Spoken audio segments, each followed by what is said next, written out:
Hello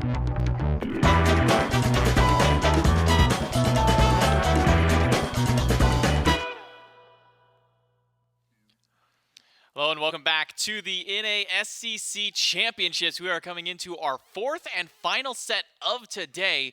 And this set is another one where we're going to be sending one team into the elimination stage of the bracket and sending one team down for their final chance to play towards that elimination bracket in one final matchup over there. As you jump into this last set, it's J-Mac. I got Trelly joining me on the desk to help me move through this one. We got the Athenian Sages and the Yomi Tanuki, our number 2 and 3 seed of the NASCC facing off. I think this should be a really good one, Charlie, from how we've seen these two teams so far. I mean, yeah, that's the case, right? 2 and 3 sounds like a pretty close matchup as is, and since we've seen both of these teams play each other so many times and different roster swaps, but this iteration of both of these squads should definitely entertain, and I imagine we're going to see some pretty good stuff. I mean, between the last time that these two teams really got a chance to square off, the only difference is that Snoopy was no longer on the squad, and instead it's Shippigami over there in the duo lane for that Hunter spot. But we can take a look at the brackets for our two different groups out here. Because remember, what we do is we start with 4 teams in two separate brackets, and then we take the top 2 from those and move them in to one final group. We can already see that the Eldritch Hound's the first of those teams of the SCC to make their qualification to the elimination stage. And it'll be Callan Wardens and We Pull Up will have to face off against each other to see who's going to be the second of those two teams to join the Eldritch Hounds. We Pull Up, the SOC representative, still alive in this tournament with one final chance up against the Callan Wardens. But that leads us now into Group B, where this matchup will be taking place with the Yomi Tanuki and the Athenian Sages. Both these teams have won their prior matchups in the week. 2-0 for Sages to take down the Blubber Bottoms. Yomi Tanuki took down the Shibalba Storm in 2-0 as well. So we'll see both these teams coming in undefeated into this matchup, at least as far as the tournament life is concerned. Winner will move on into the elimination stage. Loser will have to face off against the Shibalba Storm. If that ends up being the Yomi Tanuki, we get a little bit of a revenge match there. See if the Shibalba Storm can pick themselves back up off their loss to the Tanuki earlier on into the week. Athenian Sages probably want to keep their streak going as that number 2 seed for their squad. Yeah, and there could be a little revenge just between the matchups, because Shippigami, the hunter for the Yomi Tanuki, was on the Sages long ago at the beginning of the phase 1 of season 9 of the SCC, and I remember during that drop I was like, that's weird, because I feel like he was pretty solid on the squad, but maybe a little bit of extra onus on him to try and perform and try and beat his old team. Yeah, I mean, we've had a lot of kind of change-ups between these two squads throughout the entirety through. I mean, we've seen, I believe, if I'm not mistaken, MagicFeet wasn't even a part of this squad up until this phase. I think he was over on the Shibalba Storm to kind of start things out. So a lot of shake-ups have gone through this squad over here, and one that's worked out really well for the Athenian Sages has been moving Privative over towards the support role, getting him on the team. He's been really strong in these initiations, making sure to get out there and be that front line for his team. And he really does kind of have a bit of a diverse and unique style of God Pull. I mean, you look back at Priv at the beginning of the year, and he's running Athena at the start of the year, getting wins with it. Kind of gets a little quiet for a while, then lands onto the Sages team. Decides, you know what? What if we just bring the Athena back? And it's been looking really good for the Sages. Yeah, I think you're right. The Priv is one of the support players that doesn't just play the meta, and I love that about him, because there's a lot of supports that just default into, we're going to play the top 3 supports and nothing else. Priv was sort of just trying to create the own meta for the Sages and say, hey, we're going to play what we want to. We're going to get pressure. We're going to play through that pressure over in duo lane. And I think the Athena is one of those picks that does that very well. And now it's an actually highly contested pick in this current NASCC. And we've seen it a few times in this tournament as of recent. So not like he can't play the top meta picks as well. It does have a Ymir in the God pool. But I just love that extra level of play, that extra level of engage and the global presence that a pick like Athena can provide for your team. Yeah, I've been loving what we've seen out of Privative throughout the entirety of his time here in the SCC, no matter what team that he was on or what players were surrounding him, Privative was always one of those kind of standouts, even amongst the support role. It's definitely what I've been keeping my eyes on as the season has progressed through. But going up against him on the Yomi Tanuki is Dashboarřd, another player who's been doing really well in his role respectively. And Dashboarřd kind of mirroring a lot of the picks that we've been seeing from Privative. We've been seeing a lot of the Ymir. That's just something that's been kind of standard through. But this Athena that originally, again, was kind of just something that really only Privative was playing for the SCC's concern. Now we've been seeing that reflected across the board. Yeah, Dashboarřd is a very dynamic player as well. Is not afraid to, kind of like Tricks Tank in the sense we're not afraid to just go in and be, like, hey, I'm gonna die for this play, but it's gonna work out. I'm gonna overly set up for the team. and I love an aggressive style of support as well. There's one thing to be calculated and just focus on peel. There's another thing to just go in as far as you can and create opportunities where there are none for your squad. And I think Dashboard fills that role extremely well. Always going to be the first one in, last one out type of situation. Sure, there may be some deaths, but your team is going to be better for it. And I think Dashboard plays that role extremely well here for the Yomi Tanuki and has slotted into this roster quite well as well. So, yes.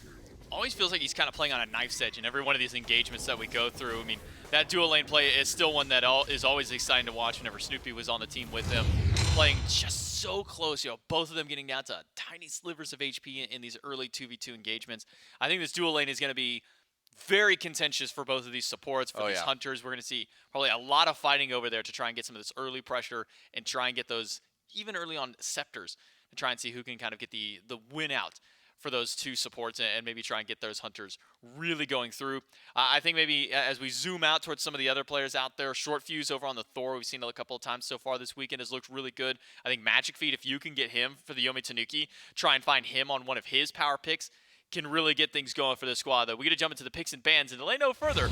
For game number 1 between the Athenian Sages and the Yomi Tanuki, your number 2 and 3 seed for the NASCC, and only one of those, at least for now, is going to be moving on to the second half of play, and the Athenian Sages definitely want to be the team to try and stamp their ticket a little bit early to that second half. Yeah, and the set we just casted, you and I, mid lane decided a lot about how much damage was done, and I think mid lane in this set as well could be one that's extremely contentious. I think Nayhoo and Jangaru both have that potential to just run away with the game if given one of these power picks, for example, the Vulcans, the Merlins, those sort of things. Just giving a small lead, a couple kills early on, really does change your damage numbers, and you hit those power spikes a bit earlier, and I think that just leads into objective play and things like that. So could be something that the Sages or the Tanuki in this case are trying to prioritize, but more often than not, we're seeing the Cernunnos, the Ishtar, those sort of things looked at. I think the Erlang Shen is just a target ban, right? There's no way you want to give MagicFeet one of his favorite characters in the jungle, so probably smart to target those out as well.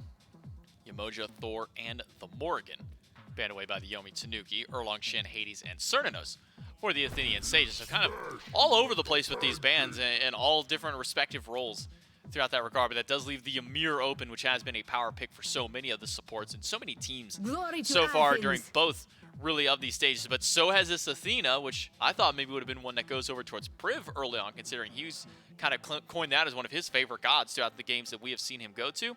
But instead, it's going to be Sages picking up Ymir and Yomi Tanuki grabbing the Athena. Yeah, I wouldn't be surprised if that was a conscious decision by the Sages, saying, hey, we have Athena or Ymir here. What's your favorite? Well, if Athena dashes in, you wall off the taunt, you freeze her. It's not the greatest interaction, especially towards like a Phoenix Siege, things like that. So I think the Sages probably chose their favorite out of that matchup. And that does give the Ishtar and the Athena over to the Yomi Tanuki, which is an incredible amounts of pressure you can get. But again, there's a Ymir. So that's going to be coupled with the Rama actually there for the Sages. So some extra pressure. Maybe not the most early. You're not going to be able to contend with clear from Ishtar, but you still have that box potential and that ultimate to immune the swords. There's a lot of outplay potential in the dual lane specifically. And round that off with a Guan Yu, and you got your engage already locked in. Yeah, Ymir and Guan is a very dangerous front line to have to deal with for any team out here, let alone for what the Yomi Tanuki have already drafted with the Athena Ishtar. So Ymir, Ram, Guan, and then Osiris on the opposite side. We've been kind of seeing sprinkles of Osiris from some of these teams, sometimes in the jungle, sometimes in the solo lane. With what the Tanuki already have so far with their dueling kind of rounded out, do you have a preference on where this Osiris might go, Trelly? Yeah, my preference is the jungle, and that's always going to be my preference for Osiris as of recent. He still does do decent damage, but Mannequin Scepter, some early attack speed, get that Berserker Shield and the kin size online, and Osiris can be an absolute chainsaw in the jungle if getting off to the right start. Has a decent matchup into Ymir. It's one of those things where when you're in your immune form, when you can just walk through the walls, you're also able to walk through the freeze very easily. If you're just running around circles, it's so difficult to actually land that amount of CC, so I would use it that way. And the Merlin, actually a pick that I assumed would be contested a little bit higher, is going to be grabbed there for Nayhoo in the mid lane. That's what I was talking about. Get a mid laner on one of these power picks and just let them run away with the game. I think the Tanuki are setting up real nice for that. Yeah, it really feels like the mage god pool, or maybe not God pool is the right way to say. The mage priority in North America has kind of shifted from what we're more accustomed to over in EU. It was a lot of Scyllas, Baba Yagas, even grab Kronos over there was kind of what EU is going for. But NA has really been sticking to this Merlin. At first, it was just something we talked about with players like Moswall, but it really feels like this Merlin has kind of climbed up the priority charts for North America. Yeah, it seems like it. Just safe, good clear, not the greatest early, but great late game. And you're up against a Scylla, so you're going to want that great late game to try and match that amount of damage.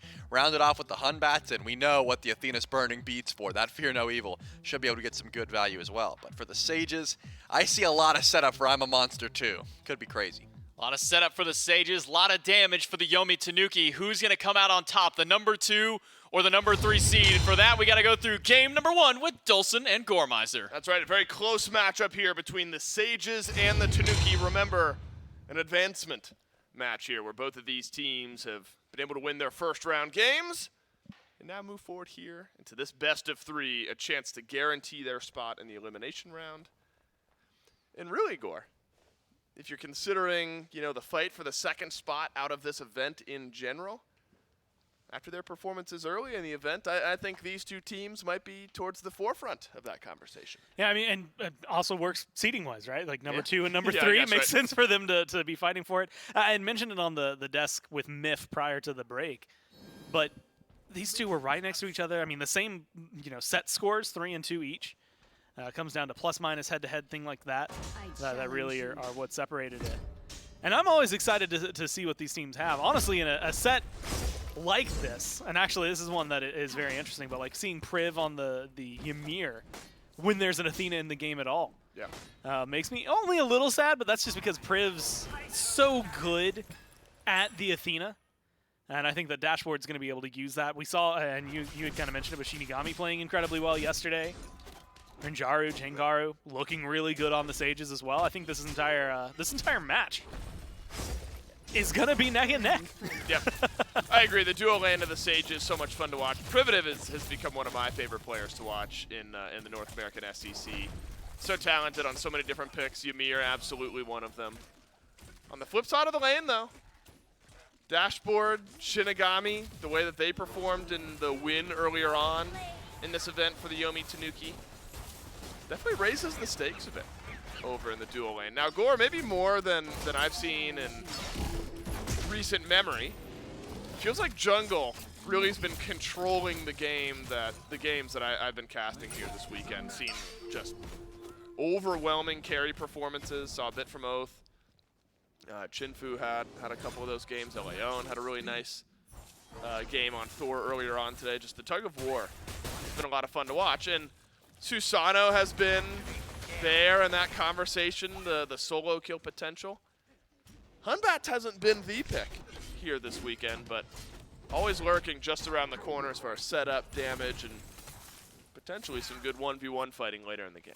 Yeah, I'm excited to watch the Hunbats just because normally early on, I even saw him walking over there. It was for the Interceptor, but like early on, Hunbats isn't really hands-on, right? I mean, level 5 you can start to, and maybe in that mid 2v2 you can get some extra pressure, but realistically, you're just kind of farming for a little while, trying to make sure that things can go your team's way or your way in the jungle. Shortfuse on the other side, I think, has a lot more capabilities early on and could find some not only pretty decent ganks, but good damage out there. I think MagicFeet might take a little longer to get online. Once level 5 hits, it's probably when the first we'll see of either of them anyway. And so it gives a little bit of patience. I also have to give shout-outs to Shippigami. You had mentioned it, but like, did not need to go as hard for this team as they did yesterday, and just knocked it out of the park. And then after the first game, I had even said it on the desk and said, okay, cool, you did your performance. You proved that you are a very, very great substitute, essentially, now main roster for it. But then you come in and did the same thing twice in 2 games in a row. I think just having that kind of performance for the Tanuki was a really big deal. And being able to step up like that as someone who was essentially brought in for the weekend and to close out the rest of the year. It's really well played by Shippigami, and something that, while we got to see them a little bit earlier, I actually believe, this one might need to double check myself on because there was a lot of roster changes. I feel like at one point they played for the Sages. I know we've seen them play earlier this year, no matter what. And so they're a player that just, to watch them kind of go from this in the league, out of the league, not really thought about, to popping off yesterday, it was a real fun experience. Real win condition for the Yomi Tanuki. I mean, you're right. You know, it's sort of an interesting conversation around these teams because giving yourself a chance at group stages is all they can really look for. Renjaru will roll away. Maintains the beads. You know, what you're hoping for is just to give yourself a chance at group stages, and then from there, you know, potential Worlds qualification, things like that. And so you lose Snoopy to the SPL at short notice. You got to find a quick turnaround. Shippigami really impressed me and became a win condition for this team, and maybe a first blood condition as well. The wall from Privative actually keeps the auto attacks at bay a little longer, but how about the Typhoon through? One last auto is all Renjaru needs. He got him in spades. Now Dashboardzd in some trouble though. Is already used. Ult is frozen by Privative. And the last wall, as good as the first. A double kill for Renjaru and the Athenian Sages in duo. I mean, you got to talk about a turnaround. You got to talk about great timing by Shortfuse to make it over there, right? Privative, almost dead. Good wall to keep them alive, to just make sure Shippigami isn't going to be able to hit those last few autos. Renjaru steps up, but most importantly, what we see out of Shortfuse is something that we highlighted the first couple weeks of Ishtar. Haven't seen as much of as I expected. But how blockable that dash is. Yeah. In most other circumstances, Shippigami's just out of the fight. The minute you connect with Shortfuse, that fight is not going to go well for you. Shippigami lands, the Typhoon comes through, the knockup is clean. And then you had mentioned it, but just the control at that point, the turnaround at that point is beautiful. Priv with a good freeze, good wall.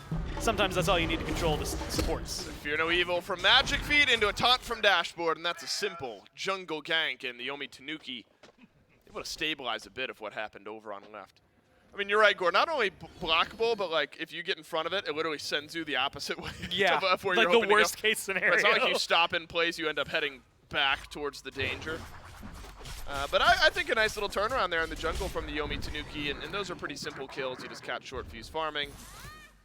And really, the more we've seen Athena, you know, I know it's not a super complex kit, but the play style, especially with a slightly more aggressive support, it's been a lot of fun to watch this week. I mean, Dashboardzd just rotates through, drops the taunt, a little bit of damage. And Shortfuse without beads only has blink. No real chance, so maybe good target priority as well from the Tanuki.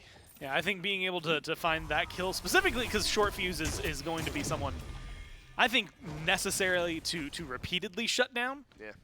That's going to be a good first kill, especially to find it so easily in the jungle. I mean, MagicFeet does have to drop the ult for it, but that's what Fear No Evil's like good for in circumstances like that.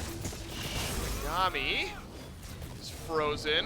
I don't think the third gets the kill anyway. And now with Dashboardzd ulting in for extra protections. But how about this? A jungle 1v1 and Shortfuse has Typhoon, and the Typhoon needed. But Shortfuse with a solo kill pays back MagicFeet for the kill onto himself just a few moments ago. And a crush from mid lane. That's another for Jangaru. The Sages fighting so effectively on left. The solo laner's wondering what in the world's going on.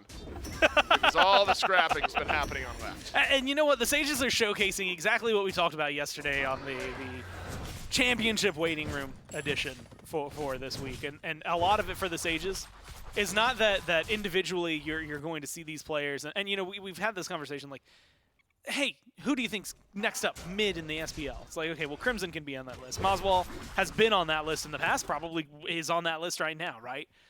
Things like that. Oath for the jungle. You know, you look at the Sages, and you're not necessarily looking at this team, individual players, as the next big star individually, right? They are all really mechanically gifted, but not in individual carry. You put them as a group, this team, after they formed, you know, halfway through the year with this lineup, going into Phase 3 with this lineup, this is a team that plays as a team. The Sages play incredibly well together. I think that gank is maybe one of the best examples of that one. I honestly like that Jangaru rotates over just to get his hand on the ball a little bit. And having little moments like that is a big deal, I think, for the Sages, because that's where they win. I think that's how they succeed in the SEC. I think that's how they got their second seed. And I think that's where their strengths are going to lie over the Tanuki and over other teams that they're going to face on this, you know, path towards Worlds. Is just playing better as a group, playing better as a five, and making these good rotations early on to help each other out. Yeah, Gore, I think second seed in North America, with how competitive 2 through 5, 4 or 5 really was, I think grabbing second seed in NAA maybe.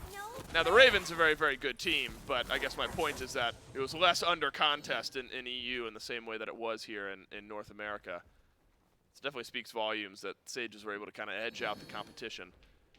The competition was fierce. Sages so good at playing together as a team. And now add an extra few kills. A rare miss on Priv with the freeze. Dashboard just looking for the rotation through and the taunt is really gore so far. It feels like the Athena ult.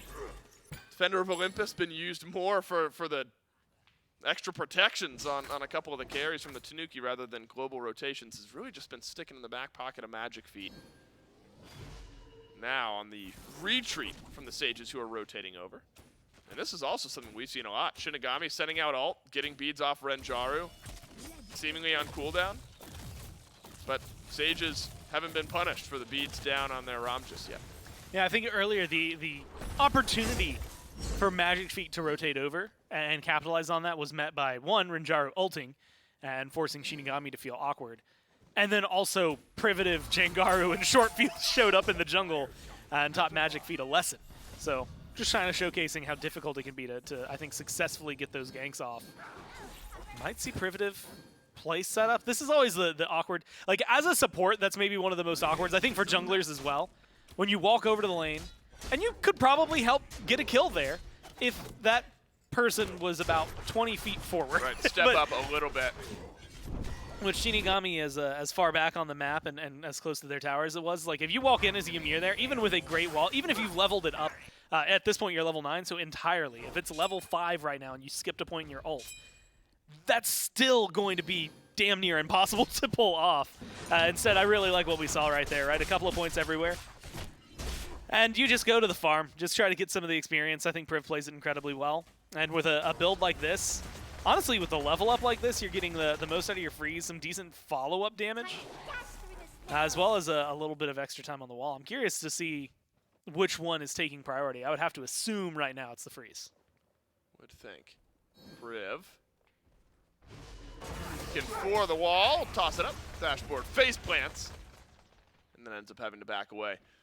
Really, you know, it's an interesting dynamic between the Ymir and the Athena, and the ability to step forward, find the big freeze. So, a few points in the 3, a few points in the 2 gore, and just a couple in the 1 for Privative on the Ymir so far. But falling a couple levels behind is this Athena, and so you start talking about. Yeah, when you talk about the Ymir dynamic where you fall behind, at least you can still throw up a wall, you can still find a freeze. It's a bit different for an Athena. It feels like maybe I'm totally off base here, but when you're a couple levels down, and the opponents start to really pull ahead of you, and you taunt them into you, and kind of aim their auto attacks and aim a bit of their damage, makes you maybe play a bit more cautiously, but not for Dashboard, not just yet. Looked for a gank, but ultimately had to back off. I think it's the same kind of concept. Honestly, you know, you can throw the Sobek into the same conversation. A lot of supports, really, a lot of Guardians. If they have to engage and they are behind, you're literally just walking in there. In this kind of instance, you're 3 levels down on Shortfuse. Dashboard, you're playing with fire with the taunt. Gold Fury confirmed by the Athenian Sages, but Shi'igami's ultimate is fantastic. Ooh. And how about a 3-man freeze from Priv? But it looks good. Unfortunately, looks kill, and it's Shi'igami on a double. The Yomi Tanuki still with maybe a bit more. Dashboard use the ultimate to rotate through. I'm a Monster connects with MagicFeet. So the Sages get Gold Fury, but end up losing 2, almost 3 in trade. Jangaru with the Aegis narrowly stays alive. And look, little moments like that, I mean, getting the 2 kills, already pretty worthwhile if you're the Tanuki. Granted, still losing the Fury. You make up a little bit of that because one of them's the jungler, so that's a nice little lead for MagicFeet that you've suddenly been able to cultivate. Forcing both relics now, maybe getting a kill onto Renjaru. This could be huge. Won't even make it to the sky. Shi'igami on a killing spree.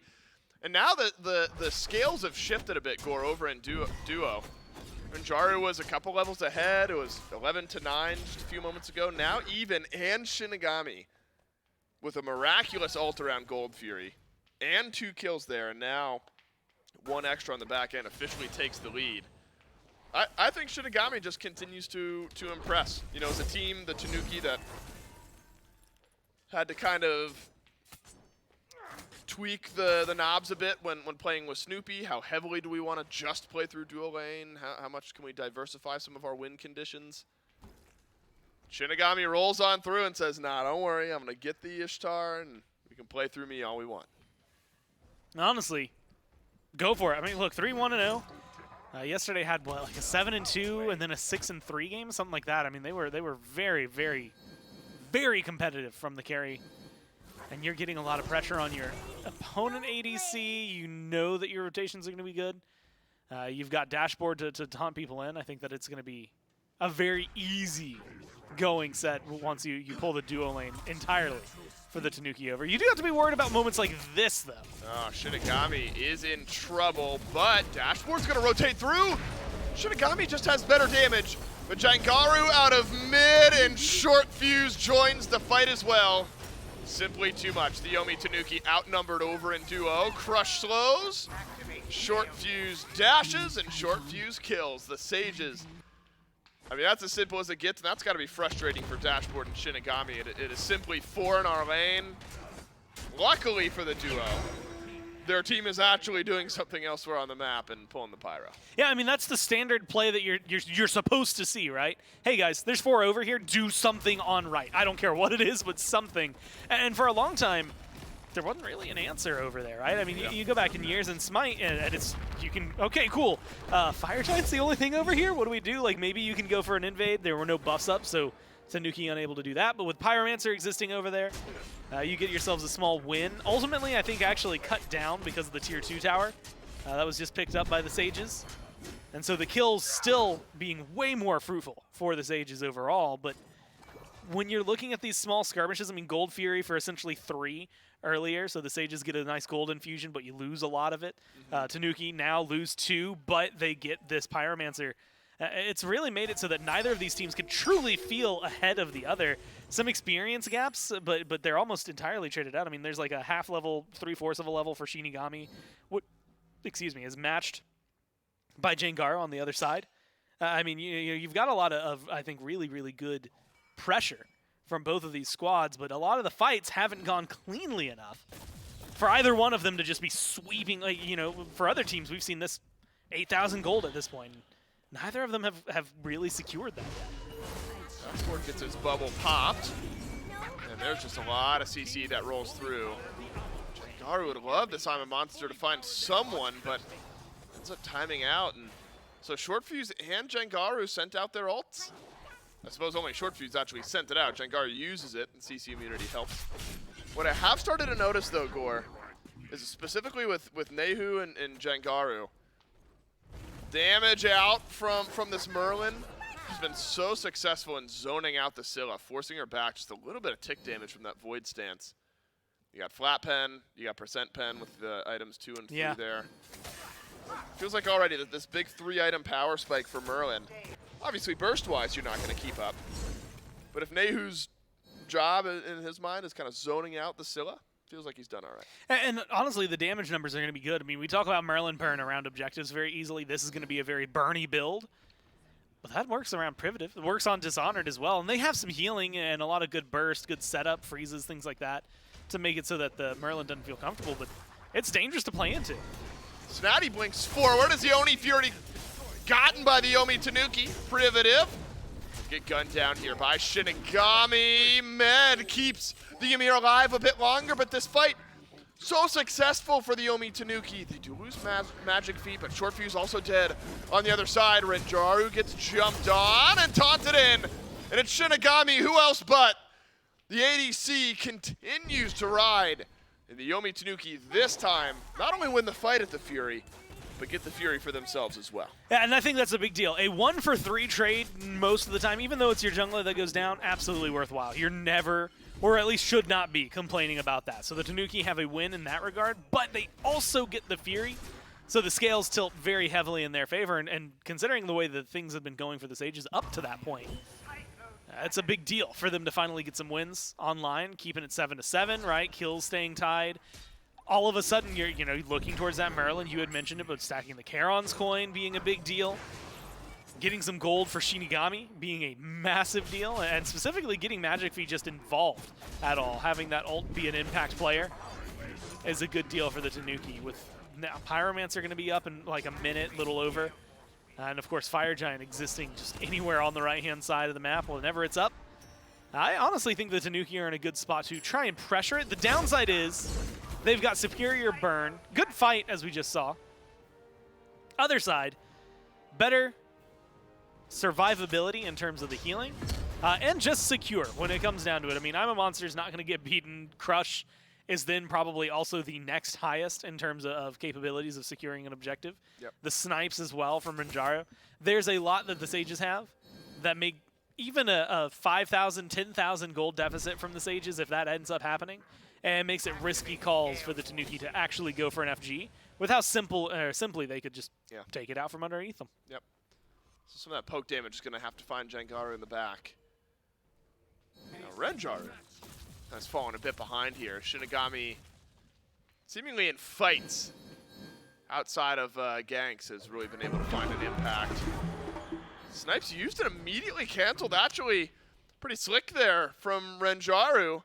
And an ultimate down for MagicFeet as well. I wonder if the Tanuki there, assuming there's a quick rotation in from the Sages, and just immediately want to disengage, but technically speaking on the map, Shichigami and MagicFeet could have stuck around a bit longer. I actually really like it because Renjaru, the reason you come down crashing as fast as they do there, you don't want Shichigami to set up. If Shichigami sets up, you have to use your beads to get out of the ult. Now, they have to play defensively. Oh no! Shortfuse ended up getting stunned by the ultimate. I'm not sure that mattered because MagicFeet had the burst. And so where the Athenian Sages have fought so successfully on left for the first 15 minutes of this game, now we're starting to tilt back in the opposite direction. A purple buff invade, albeit small, marks the changing of the tides here, where the Yomi Tanuki have delivered kills to their jungler and their AD carry over on left now a couple of times in a row. And where Shortfuse Gore started this game pretty successfully. The Susano looked good right off the bat. Yeah. Now falls to 2 and 4. Unfortunate, I think, scenarios. A couple of these deaths have been very simply put, and most of them have just been taunts, right, from Dashboarřd. Really good presence. I think getting caught out in your own jungle never feels good. And it goes to showcase what the Tanuki have to offer. And so it becomes this twofold thing. I was praising Renjaru for just going, into the ult, coming back down immediately because it stops Shichigami from just setting up the ult underneath you and stunning you and killing you the minute you land. Unfortunately, that then saved that exact ult to be used on Shortfuse while saving Renjaru's beads. So it kind of came half and half. Beads still end up needing to be used because of the taunt. But the ult from Shichigami being used to kill off Shortfuse easily. It's an aggressive call. Aggressive call from the Yomi Tanuki. They're down to half HP on the Fire Giant. Privative walks in alone. And that is so simple for the Yomi Tanuki. There's simply no follow-up from the Sages. Now the Fire Giant, leashed slightly, regains a bit of its HP, and snipes are very early here as well. That forces Nayhoo out of the back of the fight. The Fire Giant is low, and a Fear No Evil from MagicFeet does help the Tanuki confirm the objective, but the Sages might be able to fight in, or will they? The Tanuki have turned it around, and Shortfuse has it all to do, but no health with which to do it. It's a D aside and FG for the Tanuki. And look, you've got so much room to work. It's still 10 seconds before Priv comes back, and then 30 more seconds before anybody that can stop you from doing anything is going to be here. Yeah, you should, at this point, just get this mid-Phoenix. Look, there's still 2 towers up and left. There's a tier 2 and right. There's a lot of gold on the map. You're going to be able to get that. You have plenty of time to just push forward. So I love this from the Tanuki. Go for mid-Phoenix. You've got 20 seconds here. And you're going to be cutting it close. Phoenix is going to take a little while to burn down. At this point, maybe take the damage afterward and back, get the reset, get the primal, go for left. If they get a kill here, they might open up a little more. Oh, man. Another deicide, I guess, for the Yomi Tanuki. Now, earlier on, Gore, we were kind of talking about, an Athena from behind, Ymir from behind. Priv's not really even all that far behind, but I think on a different page from the rest of the Sages there. Walked in alone around the FG. Melted super quick. And really felt like that's what set in motion the rest of that fight. Well, and that goes to the conversation about the Merlin again. I mean, 3-0-6, and Nayhoo's been absolutely rocking it. First off, 3,700 gold in hand as well. So this is going to be a very lucrative back for the Tanuki, but definitely for the mid laner. But you're getting a lot of damage with good pin that's going to burn through a Ymir that walks up on their own. I mean, yeah, you turn your DPS from the FG for like 1 second. That's all you need to do to kill them off. So Nayhoo, I think, putting in good work and just causing too many upsetting decisions for the Sages. I mean, you're in a spot there.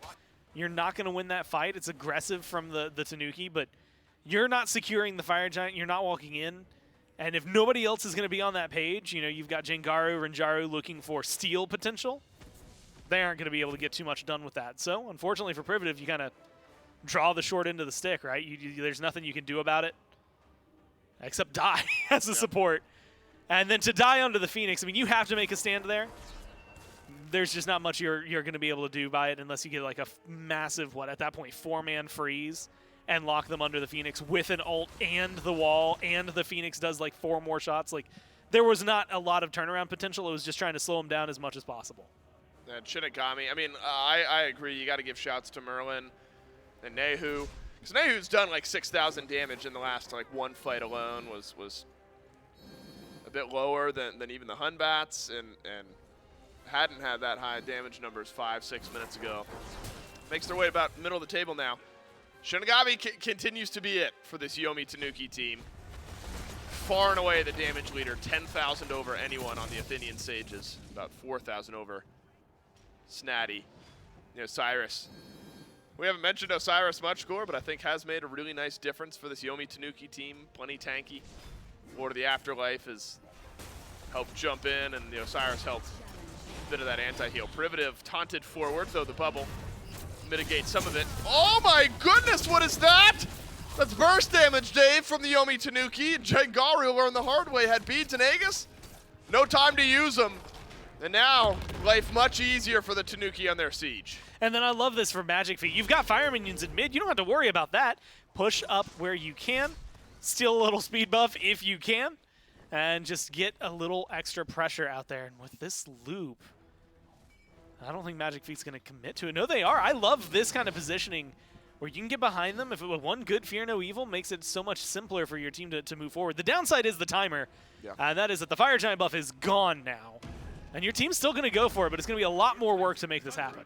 Nayhoo did about 4,000 4,000 damage. Oh my God. Remember a second ago I was talking about Nayhoo, middle of the damage charts was like 9,000 damage. Yep. Nayhoo did 4,000 damage just under that tier 2 tower a second ago. So Merlin has arrived. If you need any further data, it lays before you. Just as maybe the hopes of the Sages here in game number 1 do. Carries have really gotten it done here, Gore, but so has the initiation. Feels like Dashboardzd this game on the Athena.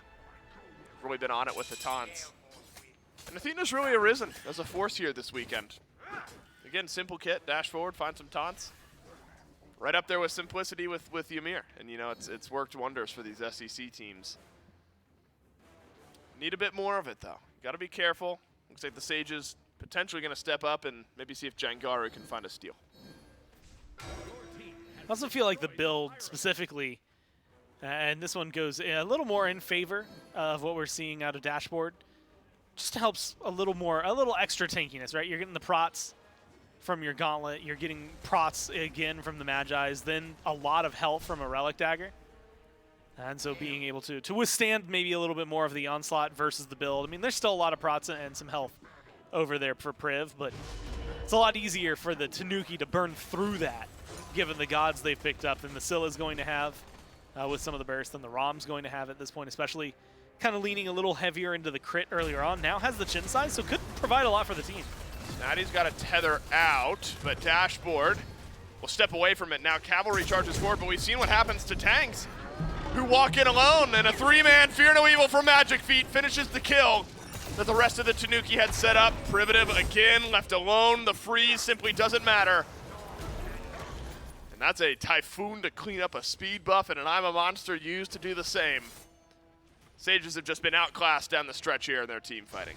Yeah, only thing I might want to see here, and I don't think it's going to happen, that now I know it's not going to happen, would have been potential snipes to try and steal the FG. Was around a back camp, but Snaddy's been hanging around. And if Renjaru dies, then at that point I would have rather seen you die trying to get the FG than just dying. Yeah, unfortunately, Oh, you send out some damage, but Jangaru was there as well. A double That might taunt be it. in. There are your snipes. Delays your life a bit longer. Shortfuse goes 1-for-1 with MagicFeet. And Snaddy's on a killing spree. It's Priv respawning and Jangaru, for now, without I'm a Monster. I think we're just around the corner from a Game 1 win for the Tanuki. And what a turnaround after the way the beginning of this game was going. Yeah, it was not clean. I mean, playing it well. And, you know, we keep talking about it. 8-2-8. I think it's pretty obvious Shippigami had one of the massive turnarounds for the game. Nayhoo 4-0-8, 3-0-8. I feel like we haven't mentioned Snaddy's name at all, and so just honorary mention. This Osiris, the rotations, the late game presence has been very solid, especially compared to the Guan Yu. Yeah. And not necessarily to slide against Dishonored, but you're 0-2-1. A very, very quiet game. The healing hasn't made any difference either. My goodness, the AoE is just so strong from the Yomi Tanuki, and it'll flex its muscles one more time. 20-9 in kills, and 29 in minutes. Convincing game number 1 here from the Yomi Tanuki. Remember, the Sages started this game with a double kill in duo lane. Just could not compound on that. Felt like the fight back was just strong enough in the Tanuki. A lot of it fell apart around that first Fury, right? Like, they come in, they get the Fury, they lost 3 in the process. And that's where it becomes, like, very murky, because all of a sudden it's like, well, that was like 2,000 gold, almost 3,000 that you could have been ahead. That ended up being like 800 in your favor. And then they got a Pyromancer but lost 2, and like you were neck and neck despite the fact that the fights were going your way. And then all of a sudden, when the Tanuki start winning fights, their gold leads become a little more solid. It's not just, oh, hey, they won the fight, but they lost something else. Like, no, they won the fight, then they got the objective. Then they won another fight and started to be able to stack it up. And so once those wins kind of beget more wins, it just felt so awkward for them to fight forward. And then we saw it, Priv just couldn't walk at them. Agreed. Another good game from Shippigami. Nayhoo really surprises me here in this game. Big damage numbers from the Merlin. And, of course, the initiation from the Yomi Tanuki. Where would we be without our frontliners? It's 1-0 to the Yomi Tanuki. Can they go back-to-back in Game 2? Stick around and find out.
number 1 between two of our top-seeded teams ends up going to the number 3 in the Yomi Tanuki, able to squeak out game number 1 in a tight-knit battle. Both these teams still fighting for their opportunity to go to the SWC, but we're not just going to have gameplay of Smite at the SWC, we're also going to have cosplay for Smite and more over at the Smite World Champion. So make sure, if you are a cosplayer, then sign up for the cosplay competition taking place at the Smite World Championship. Go to smitegame.com/SWC for your opportunity to get your chance at the prize pool of $9,000 available. There's an online and in-person contest, so make sure that you go there, check out the information, and sign up as soon as possible for your chances there. There's multiple different divisions out there and all kinds of categories that you can win from your cosplays there. So make sure to go to smitegame.com/SWC for all the details on our cosplay contest. Game number 1, though, here, Trelly, for the Yomi Tanuki. Started off a little shaky. The Sages kind of got the better end, especially over into that dual lane. Oh, yeah. But Shichigami, I think you were right to maybe kind of hype him up at the start of the pregame desk there, saying that if you leave this guy unchecked, he could go crazy. Well, he left unchecked, and he kind of went crazy. He did. I think the entirety of the Yomi Tanuki really came together. MagicFeet was able to get some good ultimates off for the team and set up. Well, Dashboarřd was doing the same thing. This Athena, those taunts, those engages that the team was able to have. It really helps out, and the reason that I think Nayhoo and Shichigami were able to pop off so hard is good play, good positioning, and also good setup from the tanks. And, of course, I guess might as well just throw Snaddy in the mix as well. That Osiris was looking pretty unkillable, and that's usually an issue when you have Osiris in the backline who just can't die. He becomes very annoying, very CC heavy, and can just soak up damage so that the rest of the team can just absolutely pop off. So if there's one thing I've learned so far, it's don't give your Rama a double kill at the start of the game, because now it's 0-2 so far. Jokes aside there, dual lane did look great for the Athenian Sages to start this game out, but I mean, when Shichigami is again, just kind of allowed to free cast in some of these matchups. Snaddy got a little too tanky. I mean, there was one point where we saw Renjaru go up for the snipes, and Snaddy just stood there at the bottom of the snipe, said, okay, go fire all 3 of the shots. Yep, you're done? All right, cool. Now you're dead beyond there. And then MagicFeet able to find some great setups as well with the Sphere, and able to get his team going through there, especially right here near the very end of the game. Yomi Tanuki really look hot this game. Yeah, they certainly did. This is the play where Snaddy's just absolutely swinging on the wave of Renjaru. He just waits there for him. You just know you're going into death, and it just feels kind of bad. Just one auto attack at the bottom. I think you're right to highlight the fact that the entirety of the team looks good, but Shichigami 9-2 on the Ishtar. That's a hefty kill threshold. Not to say that Jangaru wasn't also doing some good damage with the Scylla. It was more so the last hits, though. It wasn't crazy amounts of poke. It was just because, you know, it's very hard to sit there in I'm a Monster when there's no easy target for you, because you're just soaking up damage and you stand still for such a long time when you're actually casting that ability if you don't have that set up for you. So Sages fall down in game number 1. I imagine, though, that the type of team that can easily make those adaptations in the sense of, hey, maybe, you know, we switch up. Maybe the Ymir wasn't as strong as we had hoped into the Athena. You know, it leads off with a great start in duo lane, of course, giving 2 kills over to Renjaru, but maybe the difference maker there, or just easier engage. You know, they could change up the support pick as well. I think there's a lot they could do, so I'm not counting them out of this matchup just yet. Yeah, I mean, again, it looked really strong for the start for the Athenian Sages, but unfortunately, Shichigami was able to find a couple of those picks and really allow this Ishtar to get a little bit further up. We'll see if any change-ups do get made for these two teams. We hop into the picks and bans for game number 2. Some of the changes we have seen from the teams has been, instead of kind of going for these first pick supports, we've been seeing Ishtar very heavily prioritized by a lot of teams, typically in that first pick. If it's even up and available at that time, we've been seeing a few bans allocated towards that god as well. So maybe the Athenian Sages in this first pick position could maybe try and take that Ishtar away from Shichigami. Don't let him have that god twice in a row. Maybe try and grab that one over for Renjaru to give him something a little bit more comfortable in that lane. Could be the call, but at the very least, the Sages want to take away that Athena. They're in first pick, so they could have grabbed it for themselves, but it looks like they still want to grab that Ymir. And so taking away that other option for the Tanuki to grab, probably the smart call, as well as the Merlin. That was a big thorn in their side. Nayhoo on that Merlin doing big damage numbers, and even the Ymir ban. Wow. That is something I was not expecting from the Sages. It looks like they're just trying to throw away all the supports that were displayed and trying to wipe the slate clean. So what will the call be? The Ishtar is still certainly open.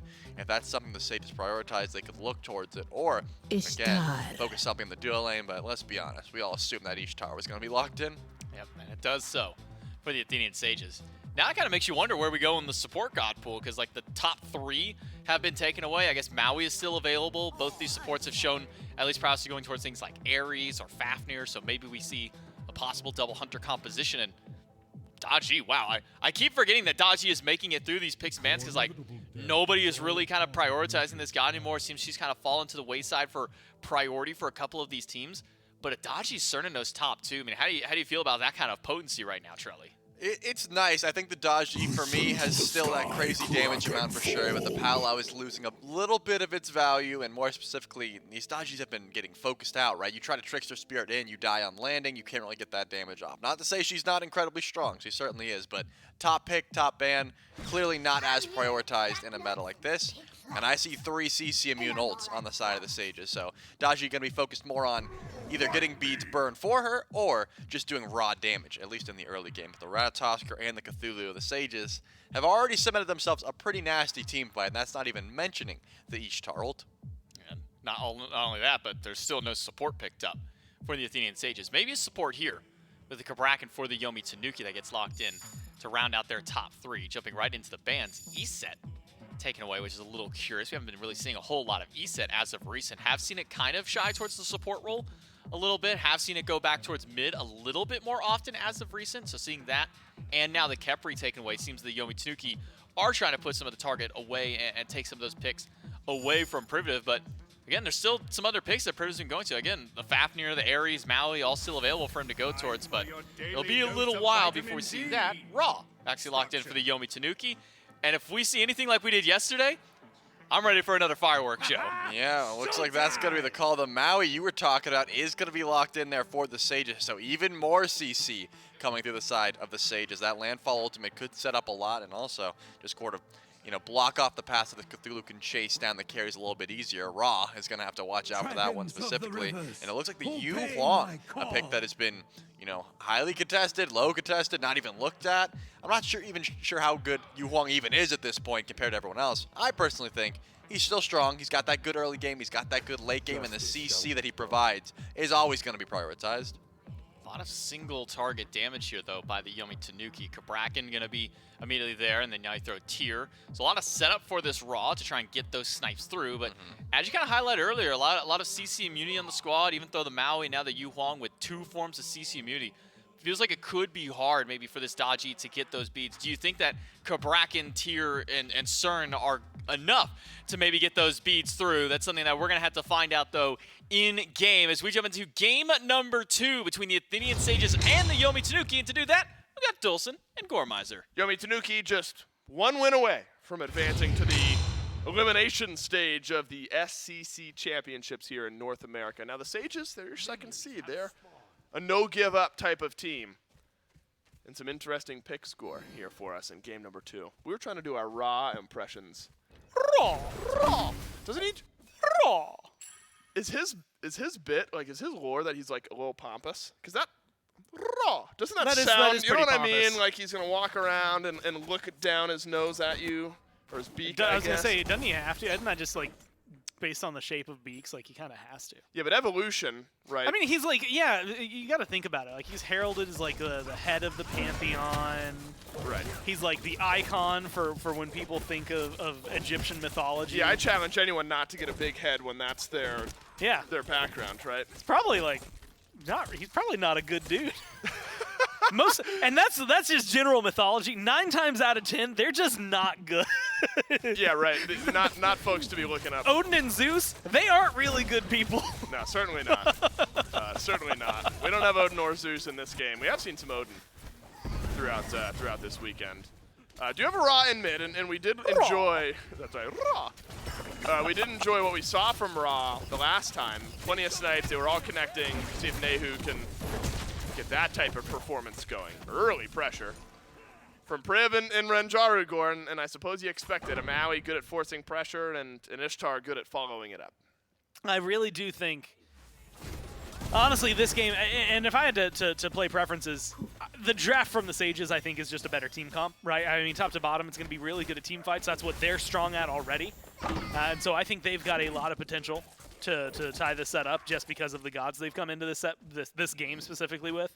But if you look at the other side, you're mentioning the Raw, MagicFeet, Snaddy, Dashboard. Like, there's a lot of individual performance makers where if Tanuki can execute it, they're going to run away with this. The downside is, when you look at setup gods like this Maui and what he's going to be able to bring, especially stuns that can stop the Tremors, much like that, you also have to factor in the other half of this conversation. I look over towards MagicFeet. Daji, at least last week, I'd have to look for North America, probably hadn't even been let through that often. And SBL was doing really well, but in Europe last week, had just an abysmal, I mean, if she was picked, you could essentially just bet against that team, and you were going to be right, because she just did not do well the entire weekend. So that's something I'm a little worried about for MagicFeet. I think we've seen it be a little more consistent, but you have to wonder if that's maybe a little bit meta-dependent, stuff like that. Core, I'm just so hard-pressed to bet so many against beats. So hard-pressed to bet against a Daji ever. Now, we have had a lot of action in duo. I was wondering if eventually one of the engages would pay off, and apparently it has. As Priv and Renjaru, again, find an early kill over here in duo lane, which in all likelihood means that we're going to see the Yomi Tanuki pulled over towards left at some point. Potentially Priv and Renjaru under some threat. Now, one thing Myth often talks about, Gore, is Maui really good at setting up, but not the best at self-peel, right? And doesn't have beads, has Bracer right off the bat.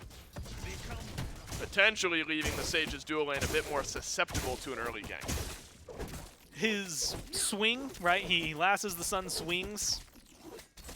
That's the best self-peel he has, I guess, outside of the, hey, I can give us like a massive boost of movement speed. Yeah, so there's a little bit in there, but you're using your dash a lot for stuff like that, right? You're swinging in because you want the stun. You're using your movement speed so you can get out.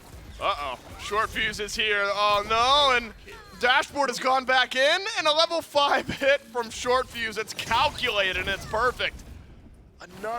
Another early start for the Athenian Sages. Double kill for Shortfuse. The dual lane getting run over on the Yomi Tanuki side of the map. Slight level lead starting to build up. And I think he was summoned, and in a way, because you were talking about Mifflin, he's rocking Mifflin's skin. He's got the Eager Ratatoskr. For that console worlds way, way, way back when. And so, it feels mean to say way back when, because it feels like I'm calling Mifflin old, but it was like 2017. Mifflin's also, what, 23 or 24? He's 24. He can get over it if someone calls him old. He's super young. He was talking the other day, someone, I can't remember, he said that there was some, like, 13-year-old, 14-year-old in a game, he had his mic open. And they were calling him an old and stuff, and I was like, that's what it feels like, dude. Right. I love picturing Myth playing games, and he got this skin. He earned that skin when he was like 16. Right, which is nuts. I think maybe 15. I think Vaporish Coast also pented him when Vaporish Coast was like 13, 12, something like that. His I was watching that LAN. I was there in person. That's really cool. So yeah. Coast's feet couldn't hit the ground from the chair he was sitting. He was so excited that he was swinging his feet. I never realized the acorn on that skin is the controller, though. That's like hovering around with him. Yeah. Plenty of electricity. The controller, battery powered, Ratatoskr powered. I do like the visual of Myth getting owned in some online game by. I'll hold this thought as Shi'Nigami's got to dodge everything. Last couple autos won't make it. I feel like your sentence could have stopped there anyway. Like, you like the image of Myth getting owned in some online game. Right, in some online game by some kid that's going to go like, the time is now, old man, or the future is now, old man. Right, that just, God, I love that visual. Doesn't happen often. Myth is really good at games. Happening to the Tanuki dual lane right now, though. Renjaru's got a kill and a couple of assists, all 3 for Privative. Then a perfect rotation in from Shortfuse. And that's actually very similar to how Game 1 started with Shortfuse. That was the Susano in Game 1. Rotates over to Duo. Dunks down a bit. But that's where Shi'Nigami turned it on a little. Needed some assistance from MagicFeet. Haven't quite seen that yet. But time might be getting to be now. Old man Tanuki to get over there left and see if we can help out, grab a kill or so on Renjaru. Because Renjaru, fantastic at compounding these leads on the Ishtar. Yeah, I think that the Ishtar has had a great performance, honestly, in the 1v1. Especially, I mean, Cernunnos maybe has a little more capabilities to escape, right? Beads dash can get you out of there. Beads are down right now. Right? Shippigami, if the ult is up for Renjaru, which is about to be, suddenly it becomes a lot more of a risky fight. You don't necessarily want to step too far forward or close to the wave. Could be a very easy 1v1 solo out potential. And Renjaru's already got the level advantage, so you don't want to give that over even more. And you have to talk about Shortfuse, you have to talk about Privative. Priv being able to just rotate in, pull somebody straight into the fight if they want. Ra doesn't have a lot of mobility, so like the Maui is going to be really solid against that. Huh? You're also going to end up in opportunities where Shortfuse just existing in this game. I mean, you get a double kill on your jungler super early to hit level 5. Yeah. I expect to see Shortfuse really get to run the show in the jungle compared to last time where it was an Athena taunt and a Fear No Evil that just killed him off on the right-hand side. Yeah. It's going to be a lot harder to lock him down. Yeah, Tanuki aren't really even going to have a choice. Shortfuse can just go through the cosmos and dunk on down. The beads are going to have to be used. So three blinks for the Tanuki right now. Only the carries with beads, and ult for CC immunity used by Nayhoo just a moment ago. Gonna be some threat, and I'm glad you bring up the lack of mobility for Nayhoo on the Ra, because Privative, Shortfuse, Dishonored at some point. I forget there's even a Cthulhu in this game. Solo lane has been so quiet now in back-to-back games. The poor solo laners just had to rotate in and fight later on. But you're right, Sage's got a lot that can walk towards the back line of this Yomi Tanuki team. But there is plenty of disruption from the Tanuki Gore. I mean, in a combo of a dodgy and a tier, I mean, there's a lot of communication required there to balance out. Are we beadsing the tier? Are we beadsing the powwow? Where is Snaddy? Bit more mechanically intensive, maybe, but I think the Tanuki have their chances. Yeah, I think that this is a point where it's all about the engage, and there's been a little bit of pressure on them so far, but nothing too crazy. I mean, you've had to use your Ra ult, one of the fastest cooldown ults that exist in the game. Your who ult? For CC immunity. Your Your Ra ult. And you're so good at is it. that a bad thing for Nayhoo? No, and honestly, it gives you a lot of positioning where you get to keep your beads just because of little moments like that. So I think they could easily fight their way back into this. I do like doing impressions of gods, though. That's where like I like to do like Sylvanas' things like that. They're fun. Woo. I've seen this a couple of times. Wild Hunt down, and Renjaru will use their ult as well. The big difference here, Shippigami had to use the beads. Renjaru did not. So call it a win for the Athenian Sages duo lane. Searing Pain through, and it'll be the last thing Nayhoo does, because Shortfuse is on a killing spree. The Tanuki at least get their own red. But what else can they get? Beads off of Jangaru, and an ult out of Shortfuse out and away. Red buff for your mid laner. Not sure the Tanuki are loving that trade. No, not at all. I don't think there's any world where they feel pretty good about it. And that's going to be the downside. Again, I just think at least the core 3v3, but then the team fight as well. You know, you mentioned the solo laners being quiet. Snaddy has to have a loud game in circumstances like this to make a big difference. Stealing away a blue buff is actually a pretty good way to start that off. Dishonored was like just so silent in the last game, to the point where the only time that they were mentioned was when I was talking about how their KDA wasn't that great and the healing didn't matter from the Guan Yu. The Cthulhu feels like it can bring a lot more. I mean, even from behind, a Cthulhu is going to be able to fight a little bit better. And so I think that that's going to give some opportunity for the Sages if things are strategically poor on the right-hand side of the map. But also they keep finding pressure over on the left-hand side, and they haven't had any struggles this time around the way that they did pretty early on in game number 1. This could be a good spot for the Tanuki to try and equalize the deficit that has been growing for them. Shortfuse could find a steal. It's a bit early from Nayhoo, but secures the Pyromancer nonetheless for the Yomi Tanuki. These big 2-level gaps that my eyes are on. Shortfuse 2 levels up over MagicFeet. Renjaru 2 levels up over Shippigami. Actually, if Renjaru is able to push this wave in quick enough, no, it looks like Shippigami will get back for it in time. Probably the last 2 places the Tanuki want that lead, especially on a Ratatoskr. You know, a god that can force you to fight being a couple levels ahead never feels good. And money-wise, call it about 1,000 ahead of MagicFeet right now on this Ratatoskr. So some of this gold lead lays in the jungle, about half of it specifically for Shortfuse. And again, you're going to be able to make that gold lead feel felt. Stun, 2 of them connect on a dashboard. It's a Gold Fury stand, so it's a really nice pull from the Tanuki on right to get the neutral objective, and there was no immediate answer from the Sages on left. But that answer might be fighting dueling dragons. What a shot from Jangaru. Hits the bullseye. And now right back to the Gold Fury for the Sages. And Gore, this slow burn really starting to mount now. Over 3,000 gold and 4.5k experience behind her, the Tanuki. And 12 minutes in, that's a massive lead for them to have picked up. A lot of that experience you can see manifesting 2 levels in the jungle, 2 levels, now 3. So let's call it 2.5, unless we get to see the true 3. 3 in ADC. From ADC.